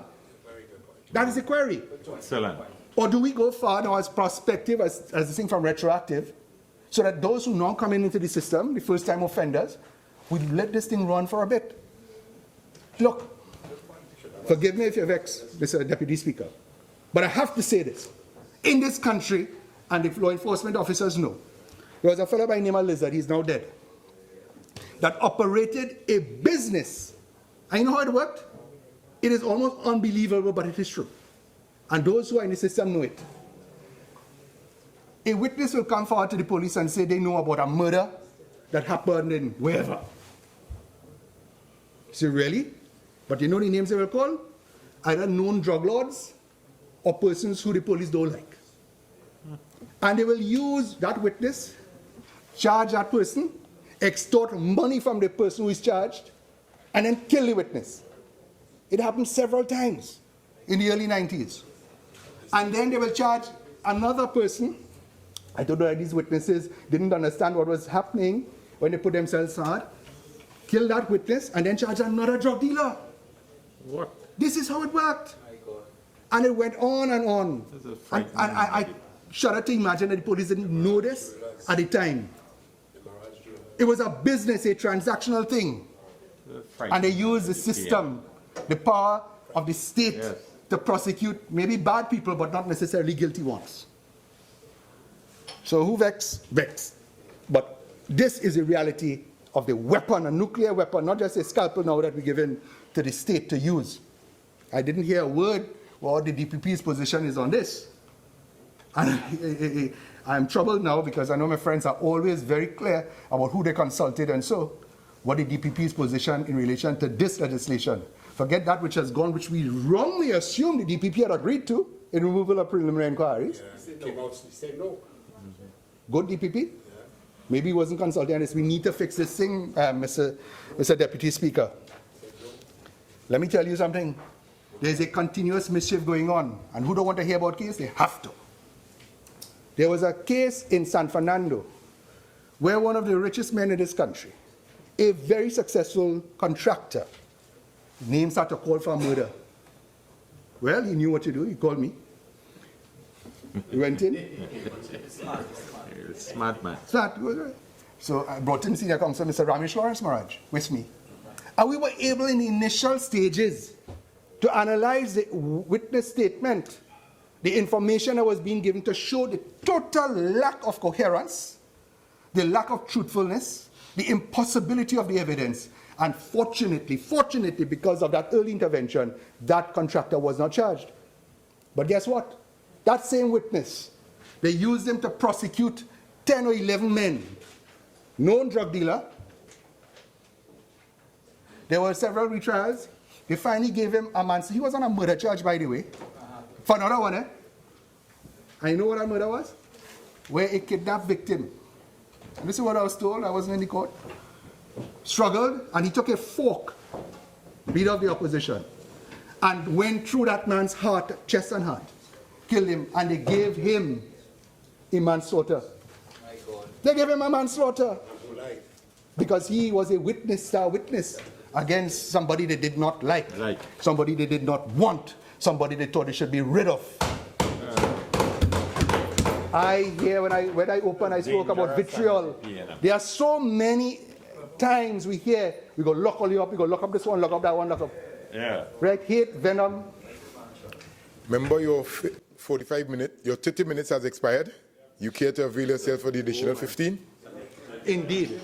We have to extend this. Wow. Yeah. Well, you know, When the rest of the evening. there's much more. There's much, much more. So let me just very quickly indicate that we need to fix this bill by making it not retroactive, but prospective. Yeah. 2, we need to deal within the confines of the bill itself a serious enough penalty for perjury. Because the old perjury don't work in this country. This is a new dynamism, so therefore we must give it new electricity, new energy to deal with that. There is much, much more. You know, in this country, and I don't know how my friends, you see, sometimes when we look at things only foreign, we don't appreciate the reality. The witness statement is crucially important. I think it's so important. Because in this country, when an offense is committed, it is the state versus. The victim and his family have no say in the matter in the past. Now they do. But they limit it to the father, mother, guardian, or whatever. This is Trinidad and Tobago. What about your brother and your sister?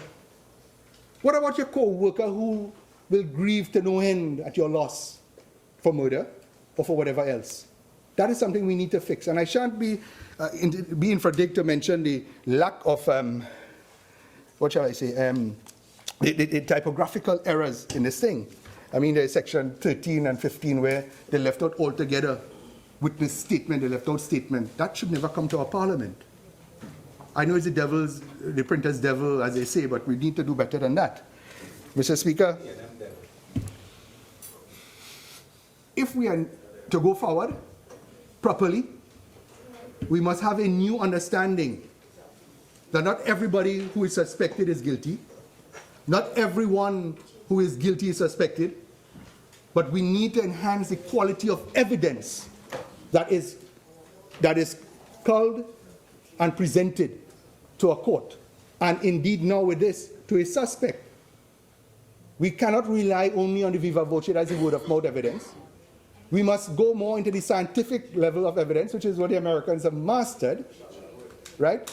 The issue, and the People's Partnership Government gave so much in terms of the ability to obtain evidence, electronic and otherwise, surveillance and everything else. So that when a person comes forward, it's not just their word you test. You have to test now if there are other independent bits that corroborate, and as a legal term, what he has said.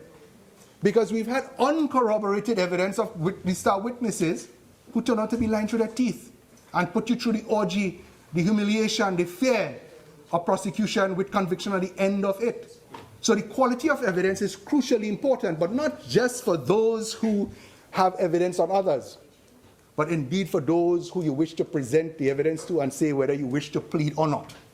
Because if you put up a jokey case, no lawyer in his right senses, knowing full well that you have no real case, will advise a person to plead guilty unless something else is happening. So that you need a high quality of evidence so that those who are guilty will plead to it. And in one of the few moments I have, I love to look at TV, and there was a movie called An Innocent Man with Tom Selleck. I ask you all to look at it. Very simple, 90s movie, where this man was set up by two very bad policemen because they busted and blocked every week. They became heroes. They went to a wrong address, shot the man in his home, and then fabricated a case that he was, watch the movie. He was met in America with a plea deal. Whether he goes to trial, he'll get 12. If he took the plea, he gets 6. He went to trial, they gave him 6. But the pain he had to undergo, he knowing he was innocent, but the evidence that was produced by 2 police witnesses were convincing to a jury. But he knew he was innocent, he took his chance, he was convicted. And there is a real danger, and that is why we must ensure that the evidence that we produce in a court is subject to the highest rigors of scrutiny and transparency. as we proceed.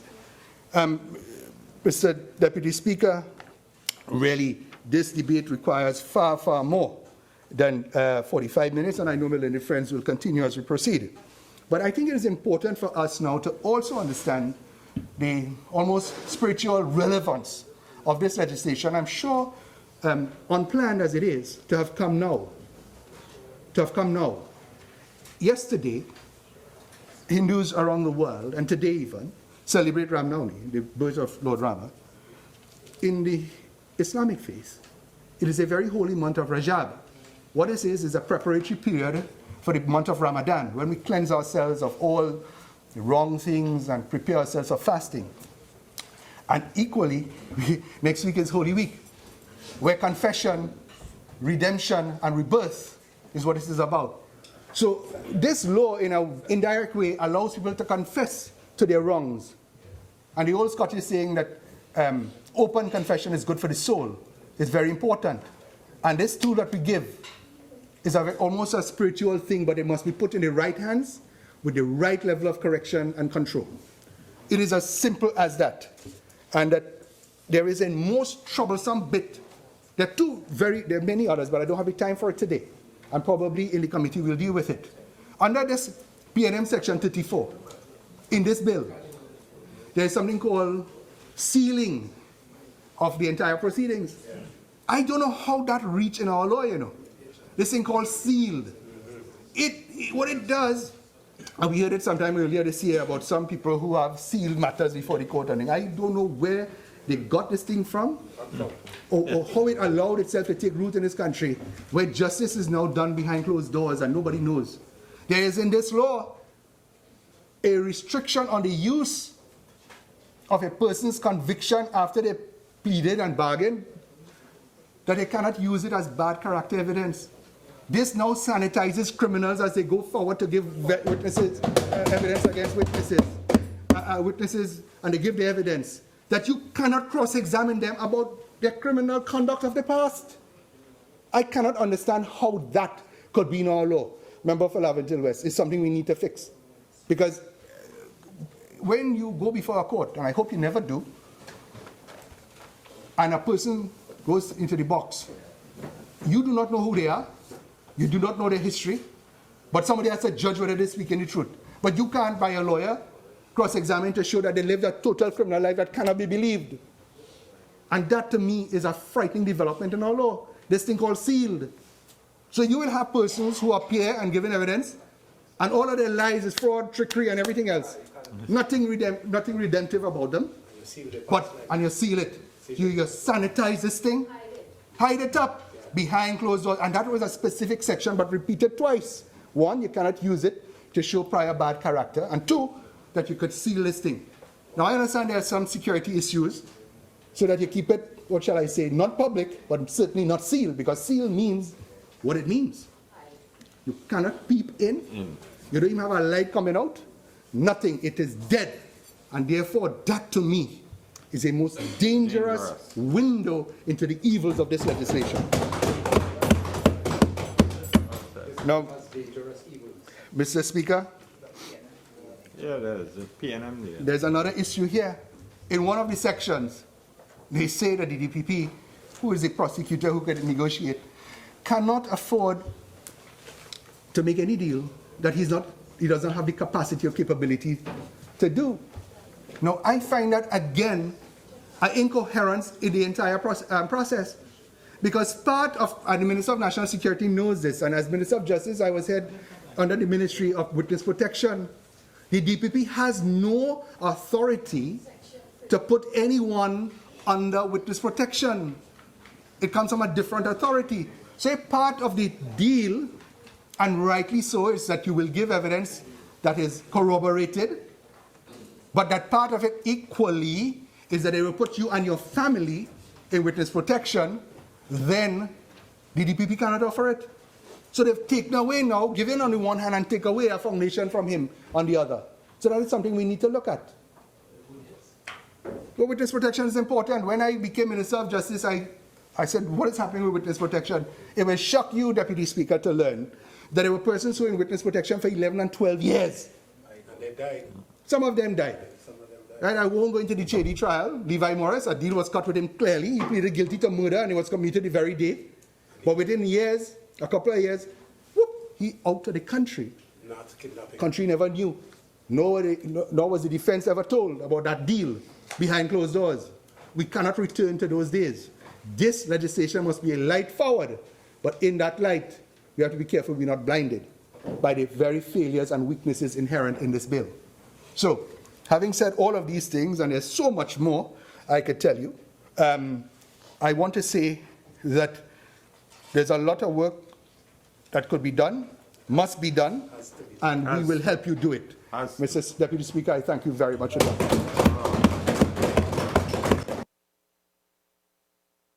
For Laventille West.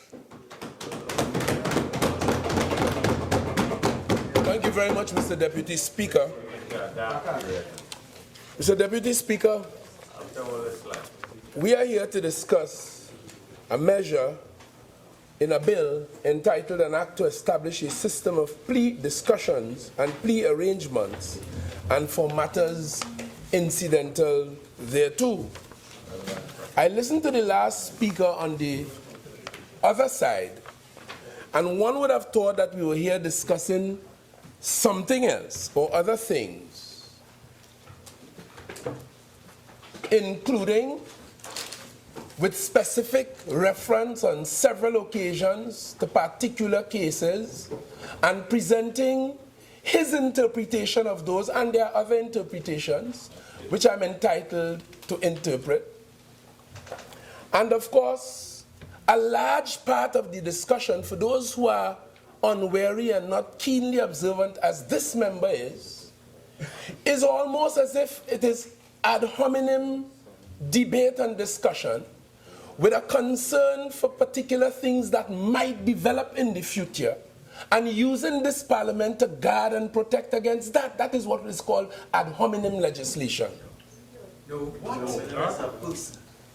And Mr. Deputy Speaker, my friend spent a long time, and I could hear it in his tone, worried about what will happen in future for persons in the society, and debating in a manner that is cautioning the government and the society against what they anticipate. You know, the troubles of the heart.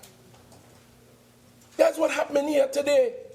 And more than that, Mr. Deputy Speaker, because there are different interpretations. Standing order. 48-6. He's imputing improper motives to a member, an honourable member of this House. We cannot stand for that. Member, proceed, please. And trying as well, in my view, as I said, logically, since there are other interpretations, to rewrite the history of Trinidad and Tobago. I don't intend to spend too much time about it, except to say in response to him that there's a fellow called Sean Paris, he mentioned it, who is serving a 34-year sentence, and all the evidence in the case demonstrated, and he was convicted for killing someone, and it was done on the advice and payment of someone else who was charged, and then we heard a lot about that, and the dismissal of the cases today. But Sean Paris acted on the advice and in conspiracy with somebody. But I heard my friend here call Sean Paris, which he might be, and Junior Morris, he described them as persons from the gutter. But I learned a long time ago, if you have to keep down cork, you have to be down there too. And somebody was in the gutter with them.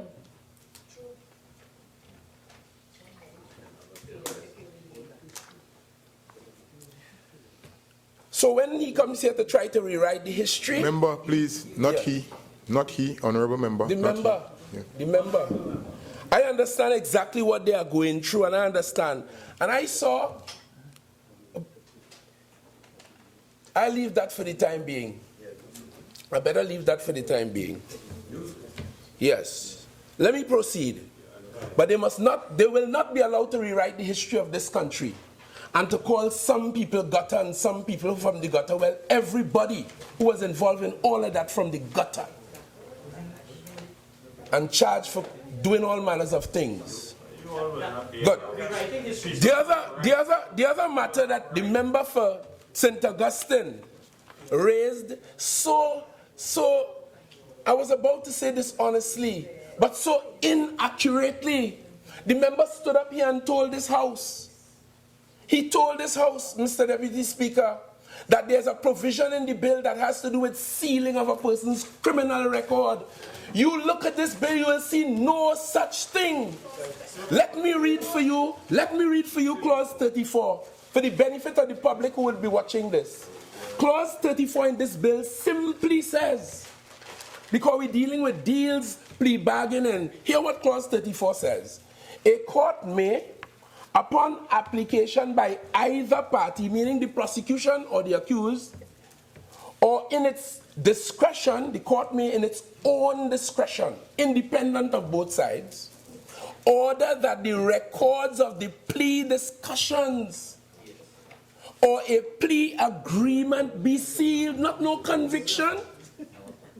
That is what the provision says. If the court is satisfied that the sealing of the records is in the interest of the effective administration of justice, nothing to do with hiding criminal records. They're too lies on parliamentary. They are too slippery. Slippery? Yeah. Is that parliamentary?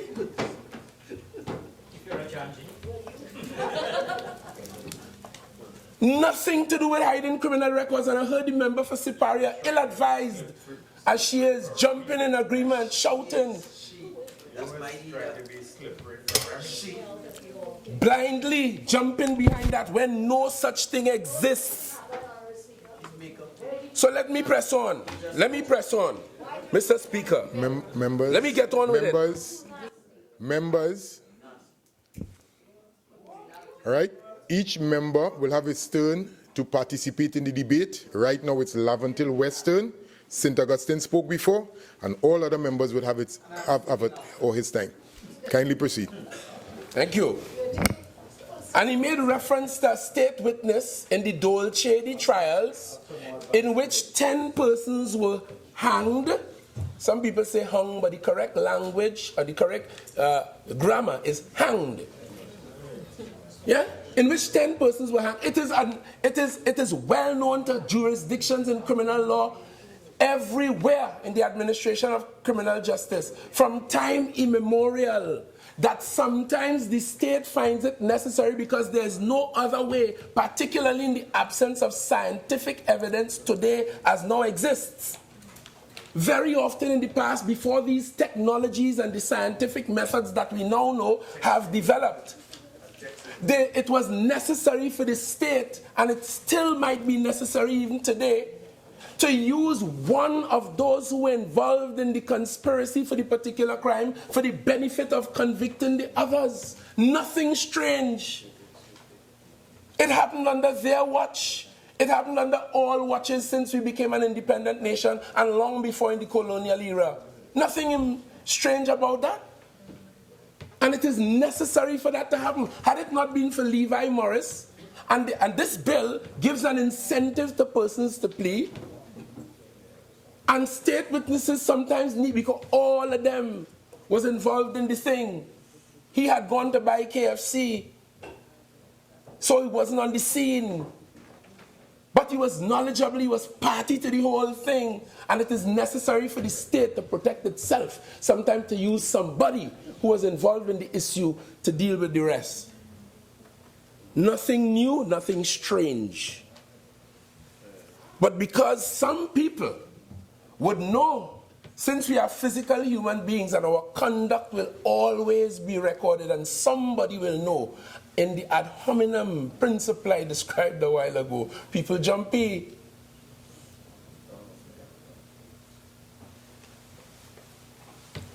I attended a CPA conference last week in London. I had the benefit of participating and learned much. The big lesson that came out of that, and I'll put it this way, one of the major themes that ran through the entire week at Lancaster House and in the Parliament where we met, one of the themes that went through is how could legislators, how could parliamentarians contribute to protecting society against cybercrime against counter-terrorism and all the other types of crime that afflict us in Trinidad and Tobago and in every jurisdiction. Because in my conversation with office holders everywhere across the Commonwealth, 37 countries were represented. We all have the same problem. Your statement, please.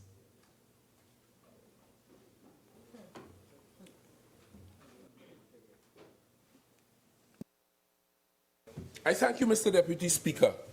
And the answer that flowed on every occasion when that question was asked is that parliamentarians can and must do a lot.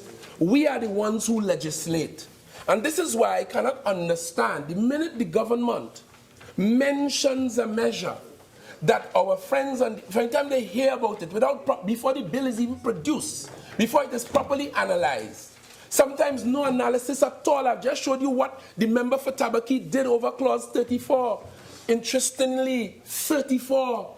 And the history of this country, which they will want to rewrite, will show you what they did with another clause 34 to free their friends. Mr. Speaker, 48.6, Mr. Speaker. Retract that. And 48.1 as well. Retract that statement, please, member. I withdraw that. The Calypsonians sing it. A wise man once said, a wise man has said, he's on record as saying, if I write your songs, the nation's songs, it doesn't matter who writes its laws. It is already written, clause 34. They could do what they want. Mr. Speaker, 48.6 again. Insinuation. Member, the member was asked to retract, he did, and he has moved on. Continue.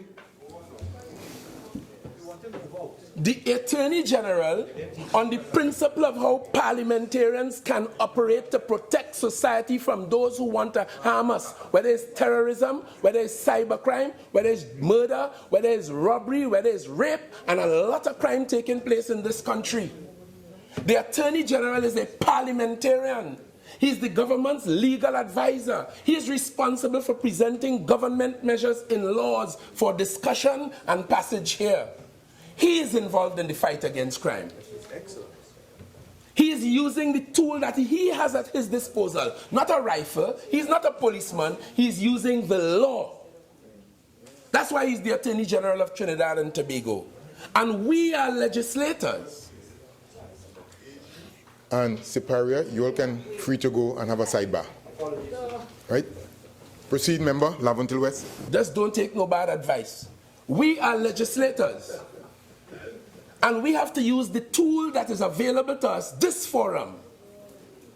And you know, they say, Mr. Pandey used to say, back in the 90s when I sat opposite to him in the other place, he used to say, this is a warrior forum. We fight here with words and ideas. Had it not been for Parliament, we'd have been fighting out on the streets. So let us do the fight here. But this thing requires intellect, it requires thought, it requires analysis, and it requires a spirit of cooperation and magnanimity, not the stupidity of one side against the next, always, and wanting to object to everything. And this is what this bill about. The last time we were here, and I participated in the preliminary inquiry bill, as I would call it, I complimented the Attorney General simply for trying new things. Simply.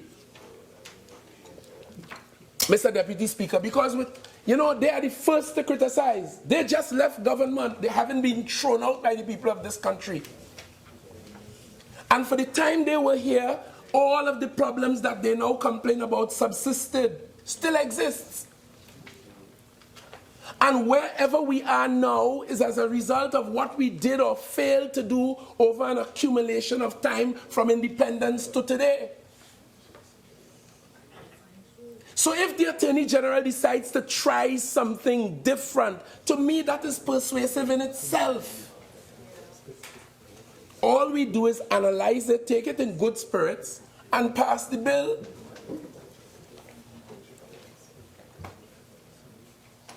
But they say that this measure will not solve. Nobody told them this will solve the crime problem. This, like flour in making bread, is necessary but not sufficient. To make bread, you need flour, you need some oil or some butter, you need some yeast, and you need water, and you need heat. It is necessary, a measure like this, but not sufficient. We said so from the start. The last speaker on this side made that very, very clear. So I don't want the public to be misled. They will try to give you the impression that we are saying, if you have a plea bargaining system, it will solve all of our problems. Nobody is foolish enough to say that. It is necessary, but not sufficient. And the Attorney General is bringing measures for our consideration here, bit by bit by bit. And then the whole tapestry comes together, much more than they did when they were in office. They spent time with Clause 34, and it cost them their government, among other things, of course. So, Mr. Speaker, Mr. Deputy Speaker, let me analyze some of the provisions in this bill for the benefit of the public who may not, please permit me, who may not have had the time to read this bill as we did, so as to be able to unearth the untruth that the member for St. Augustine spoke in relation to Clause 34 in this bill. Like they have a problem with Clause 34, as I told you.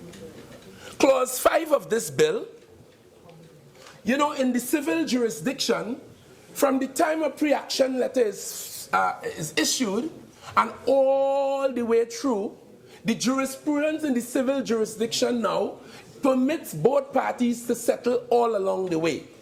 There is no point during the whole process from pre-action protocol up to the judgment. The other day, the former Attorney General sued me for speaking on a platform in Valencia, just to give you an example, and claimed that I said slanderous things against him. And after the matter was heard, witnesses gave evidence. And I was sitting there with my lawyer, Mr. Gregory Delzin, who I call senior counsel. He's worth it in gold. We were waiting for a judgment in positive anticipation. The next thing you know, I got an offer from the former Attorney General of senior counsel, who I have accused of giving himself that, along with others in this house today. He offered at that point to withdraw the matter against me. I did it grudgingly. I did it. So just like plea bargaining, all along the way of the trial process, from before the man is charged to after he's charged, when he's indicted, before indictment, after indictment, before arraignment, after arraignment, anything before the judgment, he is free to bargain, akin to what is a settlement in the civil jurisdiction. Am I correct, AG? Yes. And that is what this thing is all about, any time. And it's a sensible thing. In Clause 2, there's a definition for improper inducement. And that is I don't want to spend time quoting it, but that is a provision.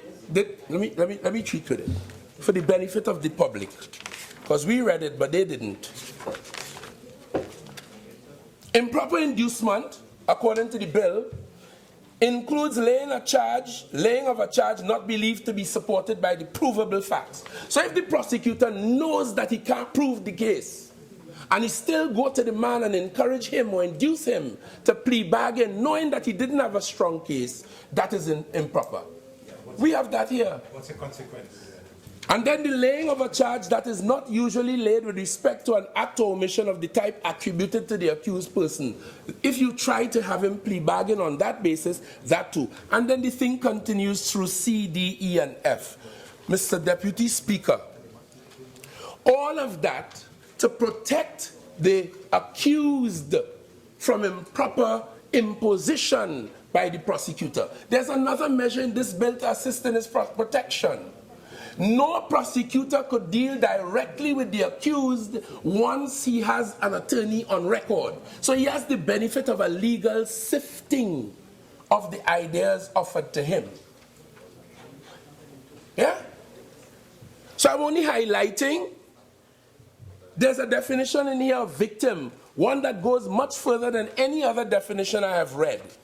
Victim here doesn't only mean the person who suffered directly, it means a person who suffers, it includes a person who suffers physical, mental, or emotional harm or economic loss as a direct result of the commission of an offense against another person.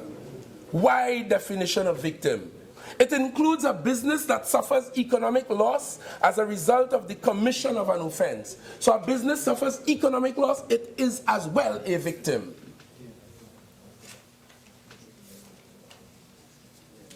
Yeah?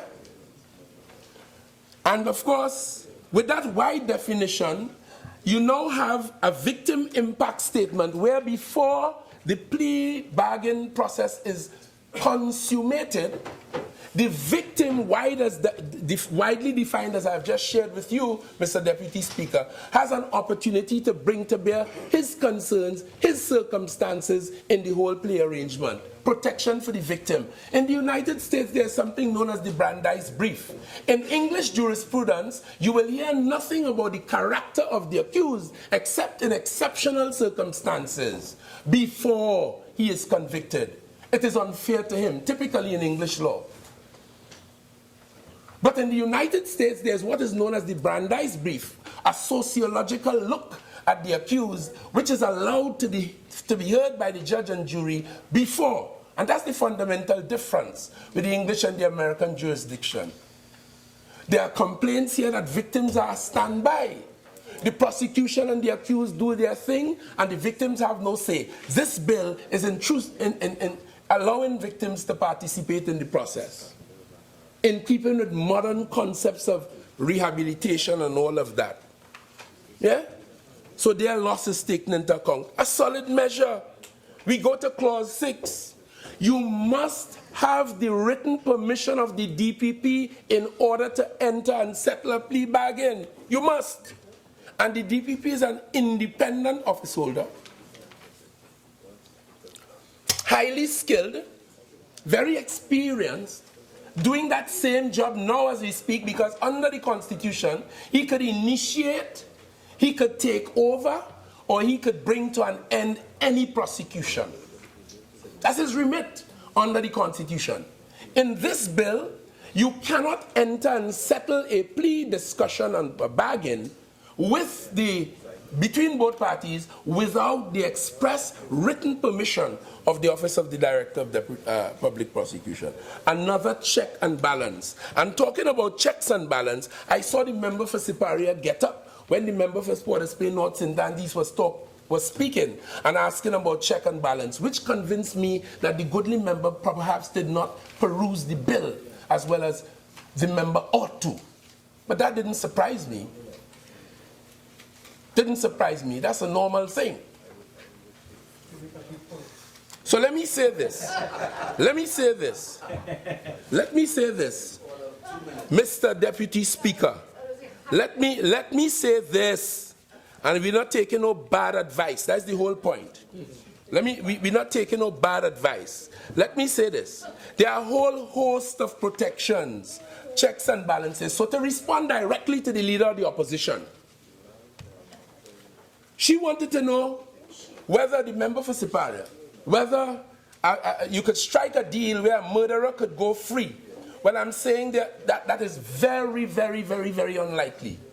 Minuscule possibility because of the forensic process. And this bill provides that you must have the DPP's permission, you have the victim impact statement, you have a situation where the judge, after they both agree, the judge could reject it. Let me show you something, Mr. Deputy Speaker, that happened in the United Kingdom. A judge of the Chelmsford Crown Court, one Judge Roger Hayward Smith of Queen's Counsel, he sat in a matter where a prolific burglar had escaped a 4-year prison sentence after he plea bargained with the prosecution. The judge sitting in the case was furious after what he described as an absurd deal forced him to hand out a lenient sentence of 1 year on career criminal Barry Smith. Barry.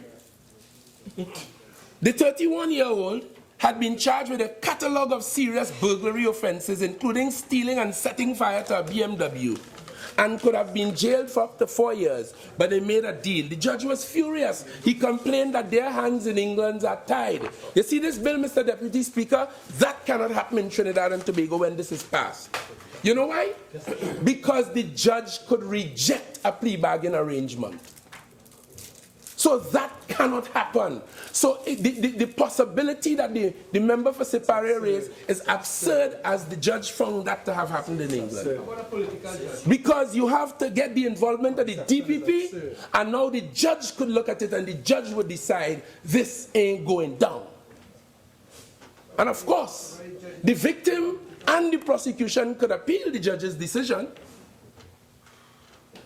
So there are a whole host of protections against that possibility. But when the member for St. Augustine was on his legs, it is as if they were tag teaming. One talk something wrong, the other one agree. Somebody say something more wrong. And when the member for Siparia said that, the member for St. Augustine shouted his approval. Yeah? So I want the country to know, do not listen to them on the other side. They have an aversion to good law, and they take an ad hominem approach. Anything they feel that could affect some persons directly, they oppose it in this parliament. That's my commitment. That's my suggestion. Anything they feel has some kind of implications for certain persons, they object it in an ad hominem fashion, not for the sake of all of us, but for the sake of a few. That is what they use the parliament to do sometimes. And I have evidence of that in clause 34. I could back that up. Why did I vote for it? I voted for it because it was presented with deception, and we thought we were dealing with a backlog of cases, as the Attorney General is trying to deal with here in genuine spirit now. But we didn't know there was a sting in the tail, just like when we supported the anti-gang legislation. And they grabbed it and went out there and did what they did. Not a single conviction.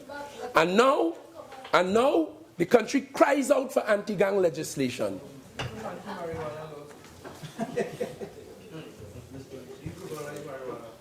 And members, please, I really do not want to tolerate the continuous, shouting across the chamber as we continue along. It has been going on all afternoon. Please, members, members supposed to speak in silence. Let's continue, and let's ensure that we maintain the standing orders. Right? It has been good. Member, it has been going on for quite a while. So please, Laventille West, proceed.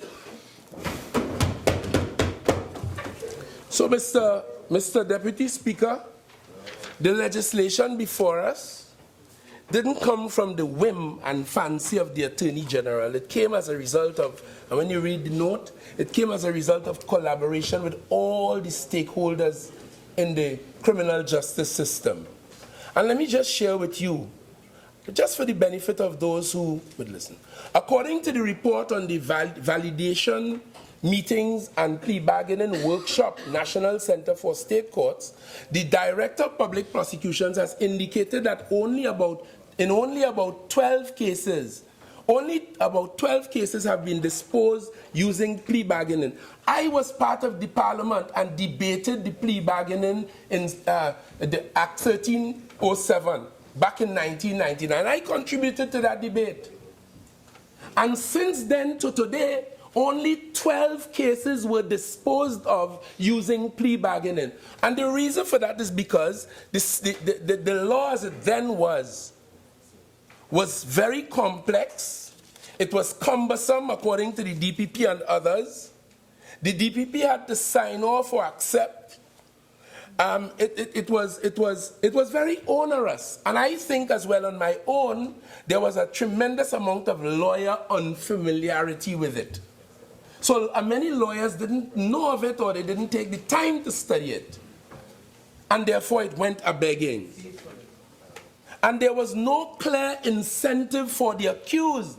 In the United States, in a plea bargaining arrangement, the accused knows in advance that he gets 1/2 or 1/3 of the sentence off. We didn't have a similar provision in ours, and therefore there was no clear incentive to it. And the same thing that I mentioned a while ago coming from the lips of St. Augustine, if 11 men are involved in murder of the Ramkisoon family, as had happened in the Dolcheri case, you had to provide some incentive to one of them to give evidence against his colleagues so you could do it. It's either that or none at all, based on how the fact pattern of that particular matter went. So be careful of what you ask for. You don't want to give that up because one day we will need it. Doesn't matter who is in government. Good law is good law. It's good common sense, right? And we have heard tremendous submissions about the fact that it takes place to some extent in practice. And of course, it is about saving a lot of critical and expensive judicial time. And once the earlier a man gets the plea bargaining, the more favorable he would find himself at the court's dispensation. But I was telling you, the act has not achieved, that's the old act, it has not achieved its stated objective and has failed to have the successes that had been achieved in other jurisdictions, such as Canada and so on, employing a plea bargaining process. What is the source of information? Huh? Of this document? This is from the, as I said a while ago, this is a report on the validation meetings and plea bargaining workshop, National Center for State Courts, that was held some time ago. The workshop was held on the 24th and 25th of April 2014. Thank you, Mr. Honourable Member, your 30 minutes has expired. You have a additional 15. You care to avail yourself? And there, yes, indeed. Proceed. And there were a number of other afflictions with it, and as a result, it did not work. I could list them, but there's no need. I can share the document with my friends on the other side if they haven't yet had access. When I contributed back in 1999, I read my Hansard presentation last week from what I had said in 1999 because I have tried, in the interest of my own credibility and my party's and the government's credibility.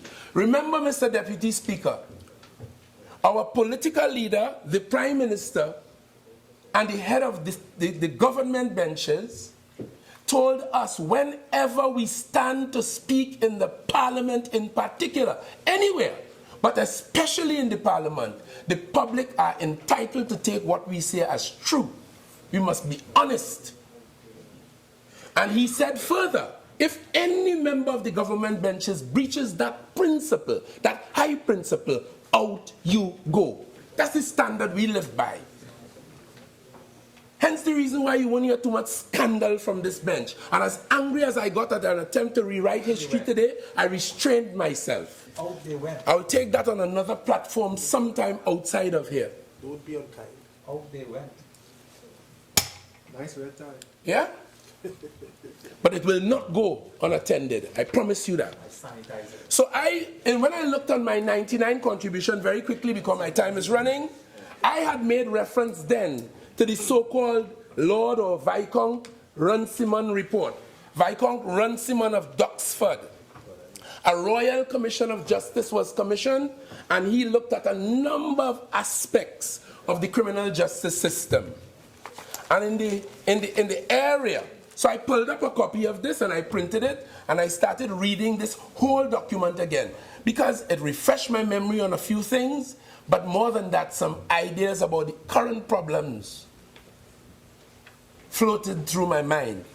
But in that report from Viscount, as he then was, now Lord Runciman, under the rubric of sentence discounts and plea bargaining, at paragraph 41, page 110, the report says, for many decades, defendants, and this is a problem that we are addressing in this with all the protections that I've just outlined. So I want the public to hear as I conclude that this is a concern, and the present measures before us in this bill is a palliative, is a resolution to this concern. In essence, it is where people plead guilty even though they did not commit the offense. That happens sometimes. It happens in Trinidad and Tobago because of the pedestrian character of our criminal justice system, unfortunately, which is precisely what the Attorney General, with all the measures within recent times, is trying to resolve.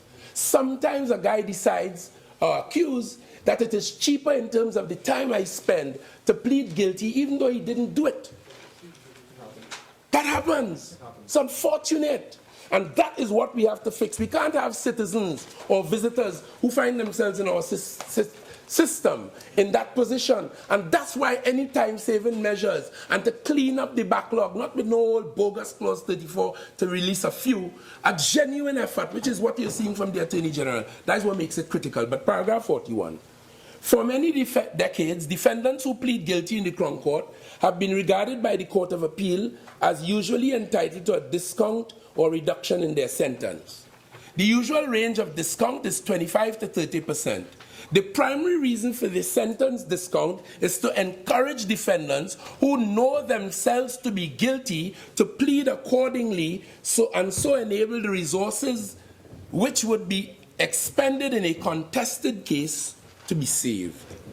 A subsidiary reason applicable in some types of cases is to recognize that the defendant, by pleading guilty, has spared witnesses of the trauma of having to give evidence in court, in rape cases, in child misuse, and so on, to relive it and to deal with it again.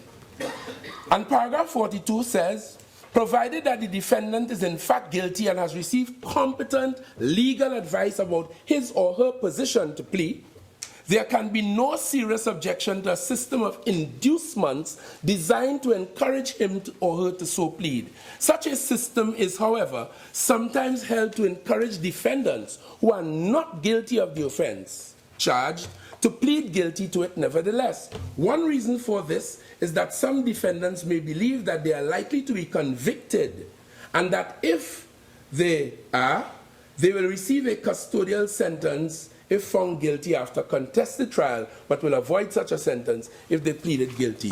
And this thing continues. I don't think I have too much more time, so I would leave this for the hour, and I commend this report to all my colleagues in the House. It is full of fruits, low-hanging fruit, with ideas, with intellect. One of the things that characterized my experience last week in London on the program that I attended is that it was characterized by intellect, thought, cerebral power. What were you doing there? Yeah? See that comedian, right?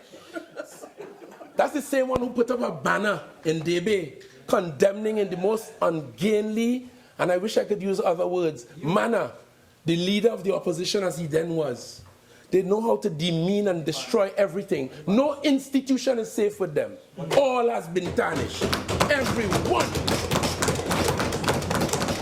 So forgive me for my exasperation sometimes. What the banner said? What the banner said? Member for Oropouche East, you informed that you'll be going after, so you'll have your turn. Right? You'll have your chance. Laventille West. Yes, and finally, Mr. Deputy Speaker, a Dallas man, and this is out of a report coming out of Texas, and I have it here. A Dallas man whom the police accused of killing his cancer-stricken girlfriend went free after prosecutions realized that the law won't allow him to be charged for murder. What happened in this case is that he assaulted the woman. And the matter went very quickly to the court, and there was a plea bargain which he entered, and he received a lighter sentence for that. The woman died a few days later, actually a week later. And then the prosecutors tried to charge him for murder. And when they tried to charge him for murder, by then he had already entered a guilty plea and bargained for the minor offense of assault. And the law prevents against double jeopardy, which it would have been. And it happened, and the point I want to make, this happened in Texas, in the United States, first world as it is. The police, or whoever had the responsibility, did not report that to the prosecutors on time. So when the prosecutors went into the plea bargaining, they were not aware that the woman was dead. It was a, if I may be permitted, it was a, it's parliamentary. It was a faux pas. Yes, it was a major legal faux pas, which shows this doesn't only happen in one jurisdiction or any third world jurisdiction. These things happen. But the entire forensic process and the legislative regime generally prevents those things. Mr. Deputy Speaker, I think I've said enough. I hope I have allayed the fears of the members of the public who my misleading friends on the other side try to influence with peddling falsities. All the Attorney General and the government of Trinidad and Tobago is genuinely trying to do, as we are doing with the economy, is to manage this polity, manage this jurisdiction, manage the criminal justice system in a just and fair and efficient manner. We don't want to do nothing else. All we want to do is serve the people of Trinidad and Tobago and do right unto each and every one of them. I think this bill just does just that. And the people of Laventille West and this Member of Parliament will lend my strong support when the occasion arises for doing so shortly. I thank you. I recognize the member for Oropouche East. Thank you very much, Mr. Deputy Speaker. I would ask the member of Laventille West if he would like to leave the chamber now. I'm going to make some comments on his presentation, and I really don't want to offend him further by having him jump up and disturb me, so he's free to leave now. You see, Mr. Speaker, Deputy Speaker, it was on February 1999 that the member for Laventille West spoke on the Criminal Procedure No. 2 bill. It was February 19, 1999. And I have his Hansard contribution here. I don't intend to waste time by reading extensive quotations, but I do intend to waste a minute or two on him by reminding him, this member, that when he spoke on that day, the member for Laventille West, he was at pains to point out how this type of law can be abused by law enforcement. He was at pains on February 19, 1999 to respond to the Attorney General then, and I think short-lived advisor to this administration, Mr. Ramesh Miraj. And he spoke about how innocent persons could be set up by law enforcement agents, and they may actually plead guilty on many occasions. It is obvious from the statistics that many people plead guilty when in fact they should not, because they are innocent, and they could be set up by police and others. You see, I asked him to leave, he did not leave. Member for Oropouche, I would like to hear the discourse of the member, so please, on both sides, I would like to hear the discourse. Continue, Oropouche. That is why I asked him to leave, because I know he can't take it. So the member was at pains to point out that police officers and others could go and cut a deal with persons who are innocent and make them guilty. And that is why in opposition then, he had a responsibility to protect his constituents and to protect the citizens of Trinidad and Tobago. That's the same member who spoke today. And today the member took offense. If he will not go, you should put him out now. Today, the member took offense that the member for St. Augustine stood and raised in his contribution issues in defense of the people. And this is why in this country, very few people trust this thing called politician. Very few. In 1999, why did you spend 75 minutes then? You're not 45, you had 75 minutes then. And spoke at length on defending the people from abuse by law enforcement, from police. He spoke on this and well quoted here. And then offered advice. But Mr. Deputy Speaker, that is why the member for Laventille West will not be taken seriously. No, I don't intend for you to disturb me this afternoon. Mr. Deputy Speaker, what point of order? Name it. Listen, members. What point of order? Members, are you giving way, member? Okay, proceed. Right. Leave, please. Mr. Deputy Speaker, I want to get to a matter quickly. And when we stand here in defense of the people, and we stand and raise issues to protect citizens, members opposite accuse us of what? Not being patriotic and so on.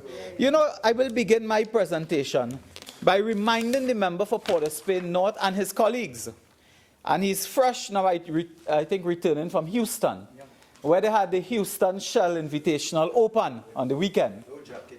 Right? Yeah, they dress the lime when they go into business and then dress for business when the others dress the lime. Mr. Deputy Speaker, I want to remind him that it was a great Anglo-American political philosopher, Thomas Paine, who influenced the American Revolution that gave rise to the freedoms that America enjoy. And Thomas Paine said, and I will read it, "The duty of a true patriot is to protect his country from its government." Yes. Thomas Paine. He said that. Oh, no, I will not display. No. No display. Mr. Deputy Speaker, the duty, Thomas Paine said, Port of Spain, North, St. Anne's West. Thomas Paine, who influenced a generation of reformists. He said the duty of a true patriot is to protect his country from its government. The true patriots, I put it to you, are on this side of the house. But we are, and you know, Mr. Deputy Speaker, I want to say, when we stood in government as well, those of us here, when we were in caucus, my colleagues will tell you, I also made Member that point. for Moruga Tableland, please. Also, Diego Martin, please. Proceed. When we were in government, we also spoke this language, that it was our duty to protect citizens from us. Yes. We said that it was our duty to protect citizens from a government, because by definition, governments by impulse, because they have a manifesto to implement in a short time, they take action, sometimes that tread upon rights, that tread upon human rights. And they take action that could trample upon freedoms by impulse, and therefore protecting citizens from a government is really the role of a patriot. Yes. I leave that there. Mr. Deputy Speaker, I want to, in my introduction, ask a fundamental question to the government. There is a newspaper report. It is dated Sunday, June 16, 2014. It is in the Trinidad Guardian, and it says, DPP trashes AG's plan for plea bargaining legislation. DPP trashes AG's plan for plea bargaining legislation. And quickly to get to the point, Attorney General Anand Ramlogan had spoken at a conference and so on, and spoke about plea bargaining and the importance of this. In fact, Attorney General Ramlogan spoke the same language, more or less, as some of the government members are saying now. But then Mr. Gaspard, the Director of Public Prosecution, I'm quoting from this newspaper, he spoke after he took the podium moments later and said it was not smart or feasible to transplant foreign legislation into the existing system. He said, but thank God, common sense ought to suggest to you that the reasons why plea bargaining has found such fertile soil in the jurisdiction of the U.S. is because the inclination of persons charged with criminal offenses to plead guilty, or copy plea as they say in America, has a direct relationship with the strength of the evidence.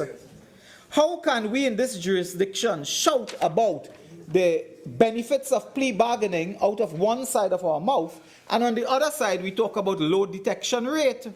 Gaspard, and I mean no disrespect to him, but it said here, Gaspard said while he too could call on the group to take deep philosophical meanderings and theoretical postures, they are not there for that. The problem that beset the criminal justice system fall outside the four corners of procedural limitations. In 2014, the DPP of this country said that he does not support plea bargaining, doesn't support it, because plea bargaining cannot be transplanted from a foreign jurisdiction. The basis of plea bargaining is really your solid evidential foundation. Because it is a bargain. Mr. Deputy Speaker, I come from industrial relations, the area there where we are involved in industrial relations, bargaining. There's a reason why you call it a bargain. You bargain over wages, terms and conditions of employment because you give and you take, you compromise. In plea bargaining, you bargain with people who tell you I'm a criminal. St. Augustine said. The people who bargain, they come to the bargain and the first thing they tell you is, boss, I am the criminal. Can I bargain with you? In industrial relations, it doesn't work so. You might do some wrong things, but it's not like that. And the DPP is saying that you cannot have plea bargaining if you have low detection rate, and you cannot copy wholesale American jurisdiction business. I want to ask today the Attorney General, did you consult the Attorney General with the DPP? Yes. Did you consult? Yes. When and how? And you will tell us that. Sure. When and how? And has the DPP changed his mind? He's entitled to change his mind. He's entitled. I asked the DPP today, did you change your mind from 2014 to today? And you're entitled to say you changed your mind. And because it couldn't be in 2014, you warned the population about this. And today, you say, we are on board. And Attorney General, did you publish this bill in the newspapers at any time? I think the answer is no. Why? When Mr. Maraj in time gone by...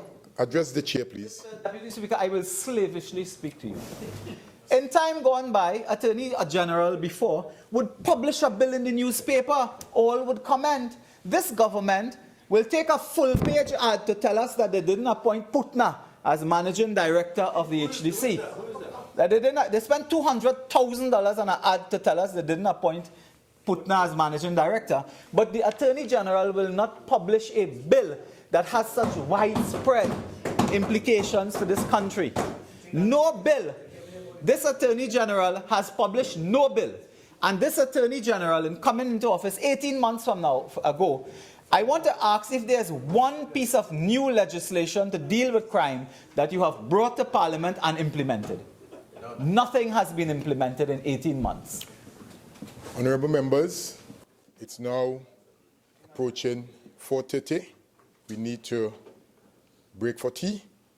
Honourable member for Oropouche East, on resumption, you will have your 19 minutes of your initial 30 minutes, and then if you desire your 15, you will also be entitled to it. So at this time, we break for tea. We return at 5 p.m.